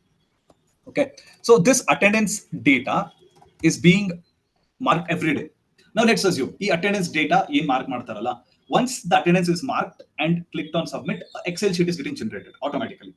ಅಟೆಂಡೆನ್ಸ್ ಮಾರ್ಕ್ ಮಾಡಿ ಸಬ್ಮಿಟ್ ಅಂತ ಕ್ಲಿಕ್ ಮಾಡಿದ್ರೆ ಒಂದು ಎಕ್ಸೆಲ್ ಶೀಟ್ ಜನರೇಟ್ ಆಗ್ತಾ ಇದೆ. And how they have configured us, as soon as they click on submit, the Excel sheet gets generated and it is stored in S3 bucket. Every day you mark an attendance. Every day the teacher marks the attendance in the school. The attendance sheet gets stored in S3 bucket. ಆಯ್ತಾ, Excel sheet ಆಗಿ attendance ಹೋಗಿ ಒಂದು S3 bucket store ಆಗುತ್ತೆ. And in the back ground ಏನಾಗುತ್ತೆ ಅಂದ್ರೆ, ಯಾರ್ಯಾರು absent ಆಗಿರ್ತಾರಲ್ಲ ಅವ್ರಿಗೆ message ಕಳಿಸ್ಬೇಕು ಅಥವಾ ಅವ್ರ ಪೇರೆಂಟ್ಸ್ಗೆ ಕಾಲ್ ಮಾಡಬೇಕು. ಅದಕ್ಕೆ ಏನ್ ಮಾಡ್ತಾರೆ, ಇನ್ನೊಂದು ಟೀಮ್ ಇರುತ್ತೆ, ಅವ್ರು ಏನ್ ಮಾಡ್ತಾರೆ, ಈ ಅಟೆಂಡೆನ್ಸ್ ಶೀಟ್ ಏನೊಂದು ಅಪ್ಲೋಡ್ ಆಗಿರುತ್ತಲ್ಲ S3 ಬಕೆಟ್ ಅಲ್ಲಿ, ಆ ಎಕ್ಸೆಲ್ ಫೈಲ್ ನ S3 ಬಕೆಟ್ ಇಂದ ಇವರು ತಗೊಂಡು ಅದನ್ನ ಆಕ್ಸೆಸ್ ಮಾಡಿ ಅದರಲ್ಲಿ ನೋಡಿ ಯಾರ್ಯಾರು ಆಬ್ಸೆಂಟ್ ಆಗಿದ್ದಾರೆ ಅಂತ ತಿಳ್ಕೊಂಡು ಅವ್ರಿಗೆ ಮೆಸೇಜ್ ಕಳ್ಸೋದು ಅಥವಾ ಕಾಲ್ ಮಾಡೋದು ಪೇರೆಂಟ್ಸ್ಗೆ, ಈ ತರ ಒಂದು ಕೆಲಸನ ಮಾಡ್ತಿರ್ತಾರೆ. ಆಯ್ತಾ, so basically this particular attendance sheet is being access every day. ಆಯ್ತಾ, ಬೇಸಿಕಲಿ ನಾವು ಇದನ್ನ ಫ್ರೀಕ್ವೆಂಟ್ಲಿ ಆಕ್ಸೆಸ್ ಅಂತ ಕರಿಬಹುದು, more frequently access ಅಂತಾನು ಕರಿಬಹುದು. Okay, so a particular file here, which is our attendance file, is being accessed more frequently, which is every day, almost every day ಇದನ್ನ access ಮಾಡ್ತಾರೆ. ಆಯ್ತಾ, ಈ ತರ ಎವ್ರಿ ಡೇ ಆಕ್ಸೆಸ್ ಮಾಡುವಂತಹ ಫೈಲ್ಸ್ ಏನಾದರೂ ಇದ್ರೆ ಅದನ್ನ ಸ್ಟ್ಯಾಂಡರ್ಡ್ ಸ್ಟೋರೇಜ್ ಕ್ಲಾಸ್ ಅಲ್ಲಿ ನೀವು ಸ್ಟೋರ್ ಮಾಡಬೇಕಾಗುತ್ತೆ. So S3 provides you a standard storage class where you can store more frequently accessed objects. ಆಯ್ತಾ, ಸೊ ತುಂಬಾ ಫ್ರೀಕ್ವೆಂಟ್ ಆಗಿ ಆಕ್ಸೆಸ್ ಮಾಡುವಂತಹ ಫೈಲ್ಸ್ ಅಥವಾ ಆಬ್ಜೆಕ್ಟ್ಸ್ ಏನಾದ್ರು ಇದ್ರೆ ಅದನ್ನ ನೀವು ಸ್ಟೋರ್ ಮಾಡಬಹುದು. ಆಯ್ತಾ, ನೆಕ್ಸ್ಟ್ ಈ ಅಟೆಂಡೆನ್ಸ್ ಡೀಟೇಲ್ಸ್ ಜೊತೆ every month R every 2 months once what they do is they provide tests. ಚಿಕ್ಕದಾಗಿ ಟೆಸ್ಟ್ ಅಥವಾ ಎಕ್ಸಾಮ್ಸ್ ಗಳನ್ನ ಕೊಡ್ತಿರ್ತಾರೆ ಸ್ಟೂಡೆಂಟ್ಸ್ಗೆ to know their level of understanding the concepts. ಅದನ್ನ ಅರ್ಥ ಮಾಡ್ಕೊಳ್ಳೋಕೆ ಅಂತ ಏನ್ ಮಾಡ್ತಾರೆ, ಒಂದು ಟೆಸ್ಟ್ ಅಥವಾ ಎಕ್ಸಾಮ್ಸ್ ಗಳನ್ನ ಕೊಡ್ತಿರ್ತಾರೆ. ಆಬ್ವಿಯಸ್ಲಿ ಸುಮ್ಮನೆ ಅಂತ ಕೊಡಲ್ಲ, ಮಾರ್ಕ್ಸ್ ಕೊಡ್ತಾರೆ ಟೆಸ್ಟ್ ಕೊಟ್ಟಾದ್ಮೇಲೆ. ಈ ಮಾರ್ಕ್ಸ್ ಶೀಟ್ ಗಳನ್ನ ಏನ್ ಮಾಡ್ತಾರೆ, ಅಗೈನ್ ತೆಗೆದು ಸ್ಟೋರ್ ಮಾಡ್ತಾರೆ S3 ಬಕೆಟ್ ಅಲ್ಲಿ. ಓಕೆ, ಸೊ ಏನೇ ಒಂದು ಟೆಸ್ಟ್ ಕೊಟ್ಟಿರ್ತಾರಲ್ಲ, ಟೆಸ್ಟ್ ಕೊಟ್ಟಾದ್ಮೇಲೆ ಬಂದಿರುವಂತಹ ಮಾರ್ಕ್ ಶೀಟ್ ನ ಅವರು S3 ಬಕೆಟ್ ಅಲ್ಲಿ ಅಪ್ಲೋಡ್ ಮಾಡ್ತಾ ಇರ್ತಾರೆ. ಅಗೈನ್ ಇನ್ನೊಂದು ಬ್ಯಾಕ್ ಎಂಡ್ ಟೀಮ್ ಇರುತ್ತೆ, ಅವ್ರು ಏನ್ ಮಾಡ್ತಾರೆ, ಮಾರ್ಕ್ ಶೀಟ್ ನ ಓಪನ್ ಮಾಡಿ ಡೌನ್ಲೋಡ್ ಮಾಡ್ಕೊಂಡು ಅಲ್ಲಿ ಯಾರ್ಯಾರು ಫೇಲ್ ಆಗಿರ್ತಾರೆ ಅಥವಾ ಯಾರ್ಯಾರು ಪೂರ್ ಪರ್ಫಾರ್ಮೆನ್ಸ್ ನ ಕೊಟ್ಟಿರ್ತಾರೆ ಅವರ ಪೇರೆಂಟ್ಸ್ ಗಳನ್ನ ಕಾಲ್ ಮಾಡಿ ಪೇರೆಂಟ್ಸ್ ಟೀಚರ್ಸ್ ಮೀಟಿಂಗ್ ಅಂತ ಅರೇಂಜ್ ಮಾಡಿ ಕರೀತಾರೆ ಸ್ಕೂಲ್. ಆಯ್ತಾ, so basically compare to your attendance file, these files are infrequently accessed. ಅಂದ್ರೆ ತುಂಬಾ ಫ್ರೀಕ್ವೆಂಟ್ ಆಗಿ ಆಕ್ಸೆಸ್ ಮಾಡಕ್ ಹೋಗಲ್ಲ. ಆಯ್ತಾ, ಈ ಮಾರ್ಕ್ ಶೀಟ್ ಗಳನ್ನ ಇನ್ಫ್ರೀಕ್ವೆಂಟ್ ಆಗಿ ಆಕ್ಸೆಸ್ ಮಾಡೋದು, like I told you monthly once or 2 months once ಇದನ್ನ ಆಕ್ಸೆಸ್ ಮಾಡುವಂಥದ್ದು. ಆಯ್ತಾ, ಈ ತರ ಏನಾದ್ರೂ ಫೈಲ್ಗಳಿದ್ರೆ where you are accessing 2 months once, ಅದನ್ನ ನೀವು ಸ್ಟ್ಯಾಂಡರ್ಡ್ ಇನ್ಫ್ರೀಕ್ವೆಂಟ್ ಆಕ್ಸೆಸ್ ಅನ್ನುವಂತಹ ಒಂದು ಸ್ಟೋರೇಜ್ ಅಲ್ಲಿ ಸ್ಟೋರ್ ಮಾಡಬಹುದು. ಆಯ್ತಾ, so depending on the frequency of access, you can store different files in different storage classes. Aita, next, let's say there is sports data. Aita, ಈ sports details students ಬಗ್ಗೆ sports details ಗಳನ್ನ ಕೂಡ store ಮಾಡಿರ್ತಾರೆ ಅಂತ ಅನ್ಕೊಳ್ಳೋಣ. ಆಯ್ತಾ, so ಯಾವ ತರ ಇರುತ್ತೆ ಅಂದ್ರೆ, ಯಾವ ಸ್ಟೂಡೆಂಟು ಯಾವ ಇವೆಂಟ್ ಅಲ್ಲಿ ಗೆದ್ದಿದ್ದಾರೆ, ಲೆಟ್ಸ್ ಸೇ ಅಥ್ಲೆಟಿಕ್ಸ್ ಅಲ್ಲಿ ಗೆದ್ದಿದ್ದಾರೆ ಅಥವಾ ಕಬಡ್ಡಿ, ಕ್ರಿಕೆಟ್, ವಾಲಿಬಾಲ್ ಯಾವ್ದ್ರಲ್ಲಿ ಗೆದ್ದಿದ್ದಾರೆ, ಎಷ್ಟು ಮೆಡಲ್ಸ್ ನ ತಗೊಂಡಿದ್ದಾರೆ, ಎಷ್ಟು ಪ್ರೈಸಸ್ ನ ಅವರು ಗೆದ್ದಿದ್ದಾರೆ ಅಂತ ಒಂದು ಡೀಟೇಲ್ಸ್ ನ ಸ್ಟೋರ್ ಮಾಡಿರ್ತಾರೆ. ಓಕೆ, ಸೊ ಈ ಡೀಟೇಲ್ಸ್ ಗಳನ್ನೆಲ್ಲ ಪ್ರತಿ ಸ್ಪೋರ್ಟ್ಸ್ ಡೇ ಸ್ಟಾರ್ಟ್ ಆಗುವಂತಹ ಮಂತ್ಗೆ ಅಥವಾ ಸ್ಪೋರ್ಟ್ಸ್ ಡೇ ಯಾವಾಗ ಆರ್ಗನೈಸ್ ಮಾಡಿರ್ತಾರೆ ಆ ಪರ್ಟಿಕ್ಯುಲರ್ ಮಂತ್ಗೆ ಅಥವಾ ಪ್ರಿಪೇರ್ ಆಗುವಾಗ ಈ ಡೀಟೇಲ್ಸ್ ಗಳನ್ನೆಲ್ಲ ಇವ್ರು ಏನ್ ಮಾಡ್ತಾರೆ, ಎಕ್ಸ್ಟ್ರಾಕ್ಟ್ ಮಾಡಿ ತಿಳ್ಕೊತಾರೆ. So that they will know. ಆಯ್ತಾ, ಹೋದ ವರ್ಷ ಈ ಪರ್ಟಿಕ್ಯುಲರ್ ಸ್ಟೂಡೆಂಟ್ ಈ ಟೈಮಿಂಗ್ ಅಲ್ಲಿ ಈ ಸ್ಪ್ರಿಂಟ್ ನ ಕಂಪ್ಲೀಟ್ ಮಾಡಿದ್ರು, ಈ ರೆಕಾರ್ಡ್ ನ ಬ್ರೇಕ್ ಮಾಡ್ತಾರಾ ಈ ವರ್ಷ, ಅಥವಾ ಲೆಟ್ಸ್ ಸೇ ಒಂದು ಹೈ ಜಂಪ್ ಅಂತ ತಗೊಂಡ್ರೆ ಇಷ್ಟು ಹೈಟ್ ನ ಈ ಪರ್ಟಿಕ್ಯುಲರ್ ಸ್ಟೂಡೆಂಟ್ ಇಷ್ಟು ಹೈಟ್ ನ ಲಾಸ್ಟ್ ಇಯರ್ ಜಂಪ್ ಮಾಡಿದ್ರು, ಈ ವರ್ಷ ಅದನ್ನ ಬ್ರೇಕ್ ಮಾಡ್ತಾರ. ಸೊ ಈ ತರ ಡೀಟೇಲ್ಸ್ ಗಳಿರುತ್ತೆ again when it comes to sports based on the event that they are conducting. So ಈ ತರ ಡೀಟೇಲ್ಸ್ ಎಲ್ಲ ಇದ್ದಾಗ ಅವ್ರೇನ್ ಮಾಡ್ತಾರೆ ಅಂದ್ರೆ ಅಗೇನ್ ಈ ಸ್ಪೋರ್ಟ್ಸ್ ಡೇ ಟೈಮ್ ಅಲ್ಲಿ ಇದನ್ನೆಲ್ಲ ತೆಗಿತಾರೆ just to create curiosity among the audience. ಆಯ್ತಾ? ಈ ಡೀಟೇಲ್ಸ್ ಗಳೆಲ್ಲ ಹೇಗೆ ಅಂದ್ರೆ ಒಂದು 6 months once or once in year ಈ ತರ ಇರೋದು. 6 months ಅಥವಾ 9 months ಒನ್ಸ್ ಸ್ಪೋರ್ಟ್ಸ್ ಸೆಷನ್ಸ್ ಎಲ್ಲ ನಡೀತಿರುತ್ತೆ. ಆಗ ಈ ಡೀಟೇಲ್ಸ್ ಗಳನ್ನ ತೆಗೆಯೋದು. These details R not regularly assessed. ನಿಮ್ಮ ಅಟೆಂಡೆನ್ಸ್ ಡೀಟೇಲ್ಸ್ ತರ ಅಥವಾ ಮಾರ್ಕ್ ಶೀಟ್ ತರ ಇದನ್ನ ರೆಗ್ಯುಲರ್ ಆಗಿ ತಗೊಳಕ್ ಹೋಗಲ್ಲ. ಆಯ್ತಾ? Like I told you, these details are not frequently accessed. These are rarely accessed. ಆಯ್ತಾ? ರೇರ್ಲಿ ಆಕ್ಸೆಸ್ ಡೀಟೇಲ್ಸ್ ಇದೆಲ್ಲ. ಈ ತರ ರೇರ್ಲಿ ಆಕ್ಸೆಸ್ ಡೀಟೇಲ್ಸ್ ಏನಾದ್ರು ಇದ್ರೆ ಅದನ್ನ ಗ್ಲೇಷಿಯರ್ ಆರ್ಕೈವ್ ಅನ್ನುವಂತಹ ಒಂದು ಸ್ಟೋರೇಜ್ ಕ್ಲಾಸ್ ಅಲ್ಲಿ ಸ್ಟೋರ್ ಮಾಡಬಹುದು. Okay, so any type of files or objects which are rarely accessed ಅದನ್ನ ಗ್ಲೇಷಿಯರ್ ಆರ್ಕೈವ್ ಅಲ್ಲಿ ಸ್ಟೋರ್ ಮಾಡಬಹುದು. Next, alumni details. ಈ ಪಾಸ್ಡ್ ಔಟ್ ಸ್ಟೂಡೆಂಟ್ಸ್ ಇರ್ತಾರಲ್ಲ, ಅವರು ಏನಾದ್ರೂ ವಾಪಸ್ ಬಂದು ನಂದು ಅಡ್ಮಿಷನ್ ಡೀಟೇಲ್ಸ್ ನನಗೆ ಬೇಕು, ನಂದು ಟ್ರಾನ್ಸ್ಫರ್ ಸರ್ಟಿಫಿಕೇಟ್ ಬೇಕು, ನಂದು ಸ್ಟಡಿ ಸರ್ಟಿಫಿಕೇಟ್ ಬೇಕು ಅಂತ ಇರ್ತಾರಲ್ಲ, ಬಂದ್ ಕೇಳ್ತಾ ಇರ್ತಾರೆ ಯೂಶಲಿ. ಆಯ್ತಾ? ಒಂದು ವರ್ಷಕ್ಕೊಂದ್ಸಲ ಅಥವಾ 2 ವರ್ಷಕ್ಕೊಂದ್ಸಲ 3 ವರ್ಷಕ್ಕೊಂದ್ಸಲ ಈ ತರ ಯಾರು ಬಂದು ಕೇಳ್ತಾ ಇರ್ತಾರೆ. ಸೊ ಆಗ ಈ ಡೀಟೇಲ್ಸ್ ಗಳನ್ನೆಲ್ಲ ಆಕ್ಸೆಸ್ ಮಾಡಿ ಸ್ಟೂಡೆಂಟ್ಸ್ಗೆ ಕೊಡಬೇಕಾಗುತ್ತೆ. So these are very rarely access details. ಆಗ ಸೊ ಲೈಕ್ ಐ ವರ್ಷಕ್ಕೊಂದ್ಸಲ ಅಥವಾ 2 ವರ್ಷಕ್ಕೊಂದ್ಸಲ ಆಕ್ಸೆಸ್ ಮಾಡುವಂತಹ ಡೀಟೇಲ್ಸ್ ಗಳಿವೆಲ್ಲ. ಓಕೆ, ಸೊ ಈ ತರ ತುಂಬಾ ರೇರ್ ಆಗಿ ಆಕ್ಸೆಸ್ ಮಾಡುವಂತಹ ಡೀಟೇಲ್ಸ್ ಗಳನ್ನೆಲ್ಲ ಗ್ಲೇಷಿಯರ್ ಡೀಪ್ ಆರ್ಕೈವ್ ಅನ್ನುವಂತಹ ಒಂದು ಸ್ಟೋರೇಜ್ ಕ್ಲಾಸ್ ಅಲ್ಲಿ ಅಪ್ಲೋಡ್ ಮಾಡಬಹುದು ಅಥವಾ ಸ್ಟೋರ್ ಮಾಡಬಹುದು. ಆಯ್ತಾ? ಸೊ ಈ ತರ based on the access frequency you can store different files in different storage classes.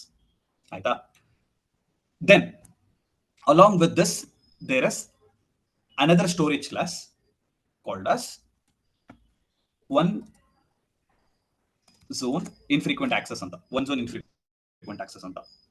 Okay, so I'll come to this, but before that let me give again a brief idea of whatever the storage classes we have learned so far. So first one, standard storage class. Like I told you, ನೀವು ಏನಾದ್ರು frequent ಆಗಿ ಕೆಲವು ಡೇಟಾಗಳನ್ನ access ಮಾಡ್ತಿದ್ದೀರಾ ಅಂದ್ರೆ ಆ particular ಡೇಟಾಗಳನ್ನ ನೀವು standard storage class ಅಲ್ಲಿ ಹಾಕಬಹುದು. And whatever you are seeing on the right, AZ is greater than or equal to 3 ಅಂತ ಕೊಟ್ಟಿದಾರಲ್ಲ ಇಲ್ಲಿ, which means that every time you upload a file in standard storage class, it will get replicated in at least 3 availability zones ಅಂತ ಅರ್ಥ. ಆಯ್ತಾ? ಈ Mumbai region ಅಲ್ಲಿ ಏನಾದ್ರು ಒಂದು file upload ಮಾಡಿದ್ರೆ ಮುಂಬೈ ರೀಜನ್ ಅಲ್ಲಿ ಅಟ್ ಲೀಸ್ಟ್ 3 ಅವೈಲಬಿಲಿಟಿ ಝೋನ್ಸ್ ಗಳಲ್ಲಿ ನಿಮ್ಮ ಡೇಟಾ ರೆಪ್ಲಿಕೇಟ್ ಆಗಿ ಸ್ಟೋರ್ ಆಗಿರುತ್ತೆ ಅಂತ ಅರ್ಥ. Next, standard infrequent access. So again like I told you, ನೀವು ಏನಾದ್ರು ಇನ್ಫ್ರೀಕ್ವೆಂಟ್ ಆಗಿ ಆಕ್ಸೆಸ್ ಮಾಡುವಂತಹ ಡೇಟಾ ಇದ್ರೆ, ಎವ್ರಿ ಡೇ ರೆಗ್ಯುಲರ್ ಆಗಿ ಆಕ್ಸೆಸ್ ಮಾಡದೇ ಇರುವಂತಹ ಡೇಟಾ ಏನಾದ್ರು ಇದ್ರೆ ಅದನ್ನ ನೀವು ಸ್ಟ್ಯಾಂಡರ್ಡ್ ಐಯಲ್ಲಿ ಸ್ಟೋರ್ ಮಾಡಬಹುದು. Again whatever the data you upload here also gets replicated in at least 3 availability zones. ಆಯ್ತಾ? Then there is one more storage class called as one zone infrequent access ಅಂತ. ಆಯ್ತಾ? one zone infrequent access ಅಂತ ಬರುತ್ತೆ. ಈ one zone infrequent access ಅಲ್ಲಿ ಹೇಗೆ ಅಂದ್ರೆ, ನೀವೇನಾದ್ರೂ ನಾನ್ ಕ್ರಿಟಿಕಲ್ ಡೇಟಾ ಇಟ್ಕೊಂಡಿದ್ರೆ ಅಥವಾ ತುಂಬಾ ಇನ್ಫ್ರೀಕ್ವೆಂಟ್ ಆಗಿ ಆಕ್ಸೆಸ್ ಮಾಡಿ, and it is okay even if you lose the data, ನೀವೆಲ್ಲ ಒಂದ್ ಕಡೆ ಇನ್ನೊಂದು ಬ್ಯಾಕಪ್ ಎಲ್ಲೊಂದ್ ಕಡೆ ಕ್ರಿಯೇಟ್ ಮಾಡಿ ಇಟ್ಕೊಂಡಿರ್ತೀರಾ, ಅಂಡ್ ಎಸ್ ಬಕೆಟ್ ಅಲ್ಲಿ ಸುಮ್ಮನೆ ಸ್ಟೋರ್ ಮಾಡ್ಕೊಂಡಿರ್ತೀರಾ, and even if it is lost in SD bucket, it's fine because you have again another backup ಅಂತ ನಿಮಗೆ ಏನಾದ್ರು ಅನ್ಸಿದ್ರೆ, ಆ ತರ ಡೇಟಾ ಏನಾದ್ರು ಇದ್ರೆ you can put in one zone infrequent access. As you can see here, it is only stored in one availability zone. ಇದು multiple availability zone ಗಳಲ್ಲಿ ರೆಪ್ಲಿಕೇಟ್ ಆಗಲ್ಲ ಈ ತರ data. One zone infrequent access storage class ಏನಾದ್ರು choose ಮಾಡಿದ್ರೆ multiple availability zones ಗಳಲ್ಲಿ ನಿಮ್ಮ data replicate ಆಗಲ್ಲ. ಆಯ್ತಾ? ಸೊ ನಾನ್ ಕ್ರಿಟಿಕಲ್ ಡೇಟಾಗಳನ್ನ ಮಾತ್ರ ನೀವು ಸ್ಟೋರ್ ಮಾಡಬೇಕಾಗುತ್ತೆ. In case if that availability zone is not available, your data is gone, your data is unavailable for that moment. ಅದಕ್ಕೋಸ್ಕರ.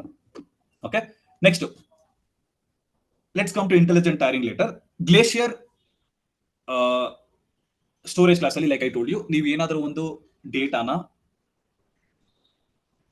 ರೇರ್ ಆಗಿ ಆಕ್ಸೆಸ್ ಮಾಡ್ತಿದ್ರೆ ಅದನ್ನ ನೀವು ಗ್ಲೇಷಿಯರ್ ಅಲ್ಲಿ ಸ್ಟೋರ್ ಮಾಡ್ತೀರಾ, ಗ್ಲೇಷಿಯರ್ ಆರ್ಕೈವ್ ಸ್ಟೋರೇಜ್ ಅಲ್ಲಿ ಸ್ಟೋರ್ ಮಾಡ್ತೀರಾ. ಅಂಡ್ ಇದರಲ್ಲಿ ಒಂದು ಡಿಸ್ಅಡ್ವಾಂಟೇಜ್ ಇದೆ. ಏನು ಅಂದ್ರೆ, whenever you store the data, it is quickly uploaded. Depending on the size of your data, it's quickly uploaded. But when you try to retrieve the data or try to access the data, ನೀವೇನ್ store ಮಾಡಿರ್ತಾರಲ್ಲ ಡೇಟಾನ access ಮಾಡಕ್ಕೆ ಅಂತ try ಮಾಡ್ತಿದ್ರೆ, ಆ particular ಡೇಟಾನ ನೀವು retrieve ಮಾಡಕ್ಕೆ ತುಂಬಾ time ತಗೊಳುತ್ತೆ. ಆಯ್ತಾ? So you see a lot of time being taken, again depending on the size of the file. Okay, it may take from minutes to hours depending on the size of the file. ಆಯ್ತಾ? So ಒಂದು compress ಆಗಿ ಒಂದು resolution change ಆಗಿ ಒಂದು format ಅಲ್ಲಿ store ಆಗಿಬಿಟ್ಟಿರುತ್ತೆ, ನೀವು glacier storage ಅಲ್ಲಿ ಹಾಕ್ತಾರೆ. ಆಯ್ತಾ? Next coming to glacier deep archive, again like I told you, these are very rarely accessed files. Okay, and ಇದರಲ್ಲೂ ಟೈಮ್ ಜಾಸ್ತಿ ತಗೊಳುತ್ತೆ whenever you are trying to access the file. ಇದರಲ್ಲಿ glacier archive ಗಿಂತ ಜಾಸ್ತಿ time ತಗೊಳುತ್ತೆ. It will take from hours to days in this particular glacier deep archive storage. ಆಯ್ತಾ? Depending ಆಗಿ on the size of the file you are trying to retrieve. So ಇದೆರಡರಲ್ಲೂ ಕೂಡ minimum 3 availability ಝೋನ್ಗಳಲ್ಲಿ ನಿಮ್ಮ data replicate ಆಗಿರುತ್ತೆ. ಆಯ್ತಾ? So your data gets replicated in minimum 3 availability zones. Okay, so these are your standard, so these are your common storage classes that are available in S3, and along with this you also have intelligent storage. ಆಯ್ತಾ? Intelligent storage class ಅಂತ ಬರುತ್ತೆ. So basically intelligent storage class ಏನ್ ಮಾಡುತ್ತೆ ಅಂದ್ರೆ, it will move the particular object or file among different storage classes. ಈ ಬೇರೆ ಬೇರೆ storage ಕ್ಲಾಸ್ಗಳ ಮಧ್ಯೆ ನಿಮ್ಮ ಫೈಲ್ಗಳನ್ನ ಮೂವ್ ಮಾಡುತ್ತೆ ಆಟೋಮ್ಯಾಟಿಕ್ ಆಗಿ based on the access pattern. ಆಯ್ತಾ? That can also be configured. So ಈಗ ನೀವೇನ್ ಮಾಡಿರ್ತೀರಾ, ಲೆಟ್ಸ್ ಸೇ ಯಾವ್ದೋ ಒಂದು ಫೈಲ್ ನ ಸ್ಟ್ಯಾಂಡರ್ಡ್ ಸ್ಟೋರೇಜ್ ಅಲ್ಲಿ ಹಾಕಿರ್ತೀರಾ, ಒಂದ್ 2-3 ದಿನ ನೀವು ರೆಗ್ಯುಲರ್ ಆಗಿ ಆಕ್ಸೆಸ್ ಮಾಡ್ತೀರಾ. ಆಯ್ತಾ? ಸೊ ಇಂಟೆಲಿಜೆಂಟ್ ಸ್ಟೋರೇಜ್ ಏನ್ ಮಾಡುತ್ತೆ, ನೋಡ್ಕೋತಾ ಇರುತ್ತೆ ನಿಮ್ಮ ಆಕ್ಸೆಸ್ ಪ್ಯಾಟರ್ನ್. 2-3 ದಿನ ರೆಗ್ಯುಲರ್ ಆಗಿ ಆಕ್ಸೆಸ್ ಮಾಡಿದ ನೋಡ್ಕೊಡುತ್ತೆ. And you stop accessing the file for 2 more weeks, or let's say 1 month you don't access the file. Again ಮಾಡುತ್ತೆ, it is the automatic ಆಗಿ ಆ ಫೈಲ್ ನ ಸ್ಟ್ಯಾಂಡರ್ಡ್ ಇನ್ಫ್ರೀಕ್ವೆಂಟ್ ಸ್ಟೋರೇಜ್ ಗೆ move ಮಾಡುತ್ತೆ. ಅಗೇನ್ ಅಲ್ಲೂ ಕೂಡ ನೋಡುತ್ತೆ, again it will check if the file is being access for another month. ಆ ಫೈಲ್ ಮತ್ತೆ ಆಕ್ಸೆಸ್ ಆಗಿಲ್ಲ ಅಂದ್ರೆ ಅದನ್ನ ಆಟೋಮ್ಯಾಟಿಕ್ ಆಗಿ ಗ್ಲೇಷಿಯರ್ ಆರ್ಕೈವ್ ಗೆ ಮೂವ್ ಮಾಡುತ್ತೆ. ಆಯ್ತಾ? ಅಂಡ್ ಅಗೇನ್ ಇನ್ ಕೇಸ್ ಅಲ್ಲೂ ಏನಾದ್ರು 6 ತಿಂಗಳಾದ್ರೂ ಆಕ್ಸೆಸ್ ಮಾಡಿಲ್ಲ ಅಥವಾ 9 ತಿಂಗಳಾದ್ರೂ ಆಕ್ಸೆಸ್ ಮಾಡಿಲ್ಲ ಅಂದ್ರೆ then it will move to glacier deep archive. So the file gets moved, or the object gets moved between the different storage classes automatically. How is it done automatically? With the help of intelligent storage class. ಆಯ್ತಾ? So intelligent storage class ಇಷ್ಟೇ ಕೆಲಸ. ಮತ್ತೆ ಈ main storage class ಗಳ ಮಧ್ಯ files ಗಳನ್ನ move ಮಾಡ್ತಾ ಇರೋದಷ್ಟೇ. Okay, now let me plot a graph to understand how the cost works. ಆಯ್ತಾ? ಸೊ ಇವಾಗ ನಾವು ಈ ಸ್ಟೋರೇಜ್ ಕ್ಲಾಸ್ಗಳಲ್ಲಿ ಈ ತರ ಫೈಲ್ಸ್ ಗಳನ್ನೆಲ್ಲ ನಾವು ಸ್ಟೋರ್ ಮಾಡಬಹುದು ಅಂತ ಅರ್ಥ ಆಯ್ತು ನಮಗೆ. ಸ್ಟ್ಯಾಂಡರ್ಡ್ ಅಲ್ಲಿ ಫ್ರೀಕ್ವೆಂಟ್ ಆಗಿ ಅಥವಾ ಗ್ಲೇಷಿಯರ್ ಡೀಪ್ ಆರ್ಕೈವ್ ಅಲ್ಲಿ ತುಂಬಾ ರೇರ್ ಆಗಿ ಆಕ್ಸೆಸ್ ಮಾಡುವಂತ ಫೈಲ್ಗಳನ್ನ ಸ್ಟೋರ್ ಮಾಡಬಹುದು ಅಂತ ಅರ್ಥ ಆಯ್ತು. ಸರಿ, ಈ ತರ ಸ್ಟೋರ್ ಮಾಡಿದಾಗ ಏನ್ ಅಡ್ವಾಂಟೇಜ್ ಇದೆ ನಮಗೆ? What is advantage? ಏನ್ ಅಡ್ವಾಂಟೇಜ್ ಅಂದ್ರೆ ಕಾಸ್ಟ್ ಅಲ್ಲಿ ತುಂಬಾ ಅಡ್ವಾಂಟೇಜ್ ಆಗುತ್ತೆ ನಮಗೆ. ಆಯ್ತಾ? So I plot a graph against cost versus time. ಆಯ್ತಾ? ಕಾಸ್ಟ್ ಮತ್ತೆ ಟೈಮು ಇನ್ವರ್ಸ್ಲಿ ಪ್ರಪೋರ್ಷನಲ್ ಆಗುತ್ತೆ ಇಲ್ಲಿ. ಆಯ್ತಾ? ಈಗ ಗ್ರಾಫ್ ಹೇಗೆ ಹೋಗುತ್ತೆ ಅಂದ್ರೆ, okay, this is glacier deep archive ಅಲ್ವಾ? ಸೊ ಗ್ಲೇಷಿಯರ್ ಡೀಪ್ ಆರ್ಕೈವ್ ಆಗಿರೋದ್ರಿಂದ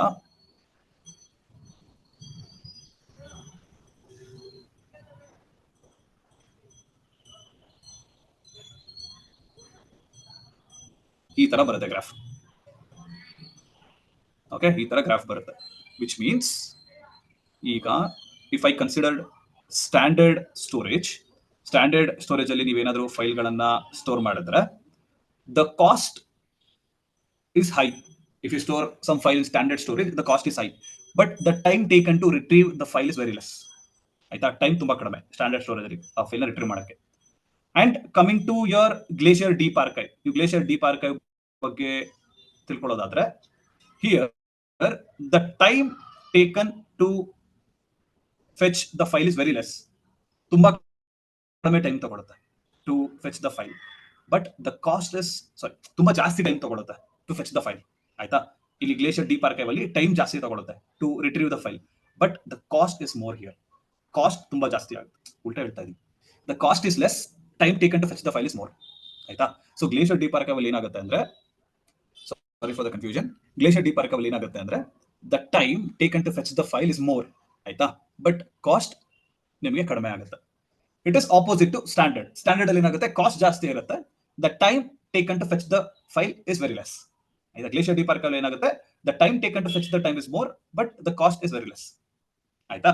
so these are different storage classes that we use in our S3. Okay, so that is all about S3. And ನಮ್ಮ S3 ಬಗ್ಗೆ hands on ಮಾಡಿ ನಾಳೆ ಇನ್ನೂ ಜಾಸ್ತಿ ತಿಳ್ಕೊಳ್ಳೋಣ. ಆಯ್ತಾ? And also will be creating the AWS account tomorrow. So ನೀವು in case credit cards ಅಥವಾ ಡೆಬಿಟ್ ಕಾರ್ಡ್ಸ್ ಇದ್ರೆ ಅದರಲ್ಲಿ ನೆಟ್ ಬ್ಯಾಂಕಿಂಗ್ ಮತ್ತೆ ಇಂಟರ್ನ್ಯಾಷನಲ್ ಟ್ರಾನ್ಸಾಕ್ಷನ್ಸ್ ಎಲ್ಲ ಎನೇಬಲ್ ಮಾಡ್ಕೊಂಡು ರೆಡಿ ಇಟ್ಕೊಂಡಿರಿ. Okay, because sir already Pavan ಅವ್ರು ಮಾಡಿಸಿದ್ದಾರೆ. ಓಕೆ, ಕ್ರಿಯೇಟ್ ಆಗಿದೆ ಆಲ್ರೆಡಿ. ಹಾ, then that's fine. Direct lab start ಮಾಡೋಣ. ಕ್ರಿಯೇಟ್ ಆಗಿದೆ, direct start lab. Okay fine. ಈಗ S3 ಅಲ್ಲಿ ಏನಾದರೂ doubts, any questions, any confusions so for? ಹಾ sir, I had one doubt. Hello, ಹೇಳಿ. ವರ್ಷನ್ ಐಡಿ ನಂಗೆ ಗೊತ್ತಾಗ್ಲಿಲ್ಲ ಸರ್. ಓಕೆ, ಸೊ ಈಗ ನೀವು ಒಂದು ರೆಸ್ಯೂಮ್ ಅಂತ ಅಪ್ಲೋಡ್ ಮಾಡಿದ್ರೆ, ಲೆಟ್ಸ್ ಸೇ ಮಂಡೇ ಒಂದು ರೆಸ್ಯೂಮ್ ಅಪ್ಲೋಡ್ ಮಾಡ್ತೀರಾ, ಆಯ್ತಾ? ಮತ್ತೆ ಅದೇ ರೆಸ್ಯೂಮ್ ನ ಸೇಮ್ resume.pdf ಅಂತಾನೆ ನೇಮ್ ಇರುತ್ತೆ. ನೀವು ಟ್ಯೂಸ್ಡೇ ಅಪ್ಲೋಡ್ ಮಾಡುವಾಗ ಸ್ವಲ್ಪ ಚೇಂಜಸ್ ಮಾಡಿರ್ತೀರಾ. ಲೆಟ್ಸ್ ಸೇ ಎಕ್ಸ್ಪೀರಿಯನ್ಸ್ ಸೆಕ್ಷನ್ ಅಲ್ಲಿ ಸ್ವಲ್ಪ ಚೇಂಜಸ್ ಮಾಡಿಬಿಟ್ಟು ಅಪ್ಲೋಡ್ ಮಾಡಿರ್ತೀರಾ, ಆಯ್ತಾ? ಸೊ ಆ ತರ ಚೇಂಜಸ್ ಮಾಡಿ ಅಪ್ಲೋಡ್ ಮಾಡಿದಾಗ ಏನಾಗುತ್ತೆ, ನೀವು ಮಂಡೇ ಅಪ್ಲೋಡ್ ಮಾಡಿರ್ತೀರಲ್ಲ, ಆ ಪರ್ಟಿಕ್ಯುಲರ್ ಫೈಲು ರಿಪ್ಲೇಸ್ ಆಗುತ್ತೆ. Anytime you access resume.pdf in your Google Drive, what happens is you'll only be getting the copy whichever you have uploaded on Tuesday. ಅಂದ್ರೆ modify ಆಗಿ experience section ಅಲ್ಲಿ ಏನೋ modify ಮಾಡಿ upload ಮಾಡಿರ್ತೀರಲ್ಲ, ಅದು ಮಾತ್ರ ಸಿಗುತ್ತೆ, ಆಯ್ತಾ? Now what if there was versioning enabled? Versioning ಅನ್ನೋದಿದ್ರೆ ಏನಾಗುತ್ತೆ? ಅವಾಗ ಏನಾಗುತ್ತೆ ಅಂದ್ರೆ, ನೀವು ಮಂಡೇ ಅಪ್ಲೋಡ್ ಮಾಡಿರ್ತೀರಲ್ಲ, ಆ ಪರ್ಟಿಕ್ಯುಲರ್ ಫೈಲ್ ಒಂದು ವರ್ಷನ್ ಆಗಿ ಕ್ರಿಯೇಟ್ ಆಗುತ್ತೆ, ಆಯ್ತಾ? So when you upload a new copy Tuesday, even though you have modified the experience section in your resume, when you are uploading it on Tuesday, you will still be able to get the Monday's version. The Monday's version will still be available without getting overridden or without getting replaced. The Monday's version is still available. That is where your versioning comes into picture. Okay, and ಪ್ರತಿ ಈ version create ಆದಾಗಲೂ, ಈಗ Monday ಒಂದು version create ಮಾಡ್ತೀರಾ, Tuesday ಒಂದು version create ಮಾಡ್ತೀರಾ ಅಲ್ವಾ? ಆ ಪ್ರತಿ ಸಲ ಫೈಲ್ ಅಪ್ಲೋಡ್ ಮಾಡಿದಾಗಲೂ ಒಂದು ವರ್ಷನ್ ಐಡಿ ಅಂತ ಕ್ರಿಯೇಟ್ ಆಗುತ್ತೆ. Every time you upload a file, a version ID is being created. ಆಯ್ತಾ? That is how versioning plays. Okay, thank you sir. Hello sir. Yeah, ಅದು ನೀವು ಇಂಟೆಲಿಜೆಂಟ್ ಟೈರಿಂಗ್ ಬಗ್ಗೆ ಹೇಳಿದ್ರಲ್ಲ, like based on usage it will change the access ಅಂತ, ಅಂದ್ರೆ storage class ಅಂತ. So is there any chance that it may also take our file to OneZone IA? No, OneZone IA ಎಲ್ಲ ತಗೊಳ್ಳಲ್ಲ ಅದು. Okay, so basic normally ಆಗಿ standard ಅಥವಾ standard IA ಅಥವಾ glacier ಅಥವಾ ಗ್ಲೇಷಿಯರ್ ಡೀಪ್ ಆರ್ಕೈವ್ ಗೆ ಮಾತ್ರ ಹೋಗುತ್ತೆ ಅಲ್ಲ? Correct, exactly. Okay, thank you sir. Okay, any other doubts, any other questions?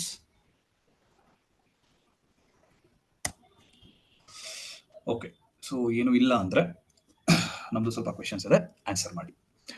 S3 full form ಏನು? Simple storage service. Simple storage service ಅಂತ ಕರಿತೀವಿ, ಆಯ್ತಾ? ಈಗ S3 ನ ಆರ್ಕೈವಲ್ ಪರ್ಪಸ್ಗೆ ಹೇಗೆ ಯೂಸ್ ಮಾಡಬಹುದು? How can S3 be used for archiving data? Glacier debug. How? Give me an example. ಯಾವ ತರ ಯೂಸ್ ಮಾಡಬಹುದು S3 ನ ಆರ್ಕೈವ್ ಪರ್ಪಸ್ಗೆ? ಸ್ಟೋರೇಜ್ ಕ್ಲಾಸಸ್ ಬಿಟ್ಬಿಡಿ, ಇನ್ ಜನರಲ್ ಒಂದು ಆರ್ಕೈವ್ ಅಂತ ಯೂಸ್ ಕೇಸ್ ಇದ್ದಾಗ ಆಗ S3 ನ ಹೇಗೆ ಯೂಸ್ ಮಾಡಬಹುದು ಆರ್ಕೈವ್ ಅನ್ನುವಂತ ಪರ್ಪಸ್ಗೆ? Give me an example or a scenario you can explain. I would give you an example. Like ನಾವು ವರ್ಷ ITR ಫೈಲ್ ಮಾಡ್ತೀವಲ್ಲ sir, so every year Form 16 generate ಆಗುತ್ತೆ. So we don't frequently access it. We access it only when we are filing ITR for previous year, or if you want to review previous years. So in that scenario, Form 16 can be placed into archive files. And what advantage do you get when you archive the file? The cost would be less. Yes, exactly. ನೀವು archive ಮಾಡಿದಾಗ ಫೈಲ್ಗಳನ್ನ ಅದು cost save ಮಾಡುತ್ತೆ, and at the same time the file also gets compressed. ಆಯ್ತಾ? Okay, sir. Next,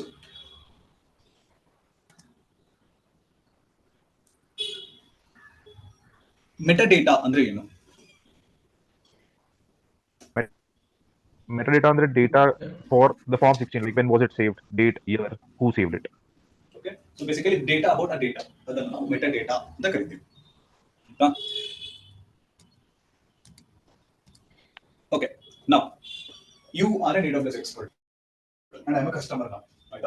I want to migrate certain files or I want to upload certain files to S3, right?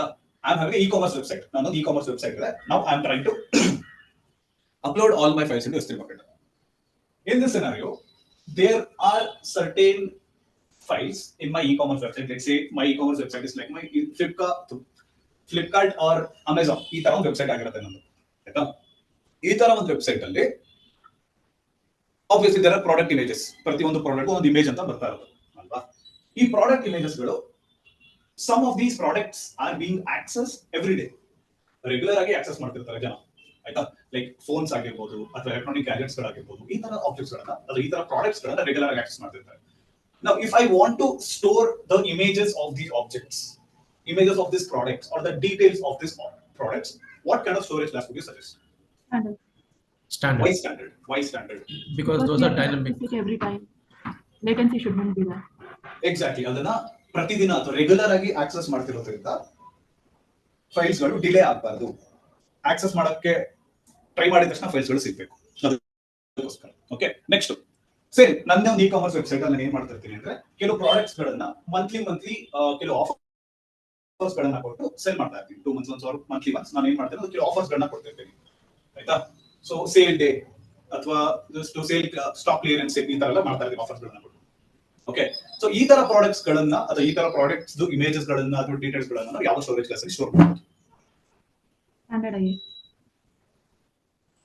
Y standard? Because it is not so frequently accessed. Once in a month, so standard infrequently.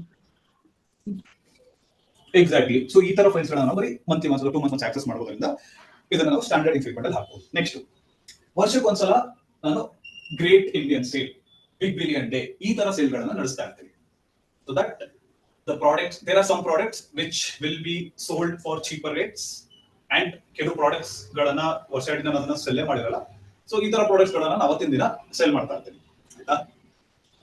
What kind of storage class would you suggest if I want to store these kind of products? Glacier Deep. Glacier Archive. Glacier Archive ಅಥವಾ Glacier Deep Archive ಎರಡರಲ್ಲಿ ಯಾವ್ದಾದ್ರು ಒಂದು ಹೋಗ್ಬೋದು, ಆಯ್ತಾ.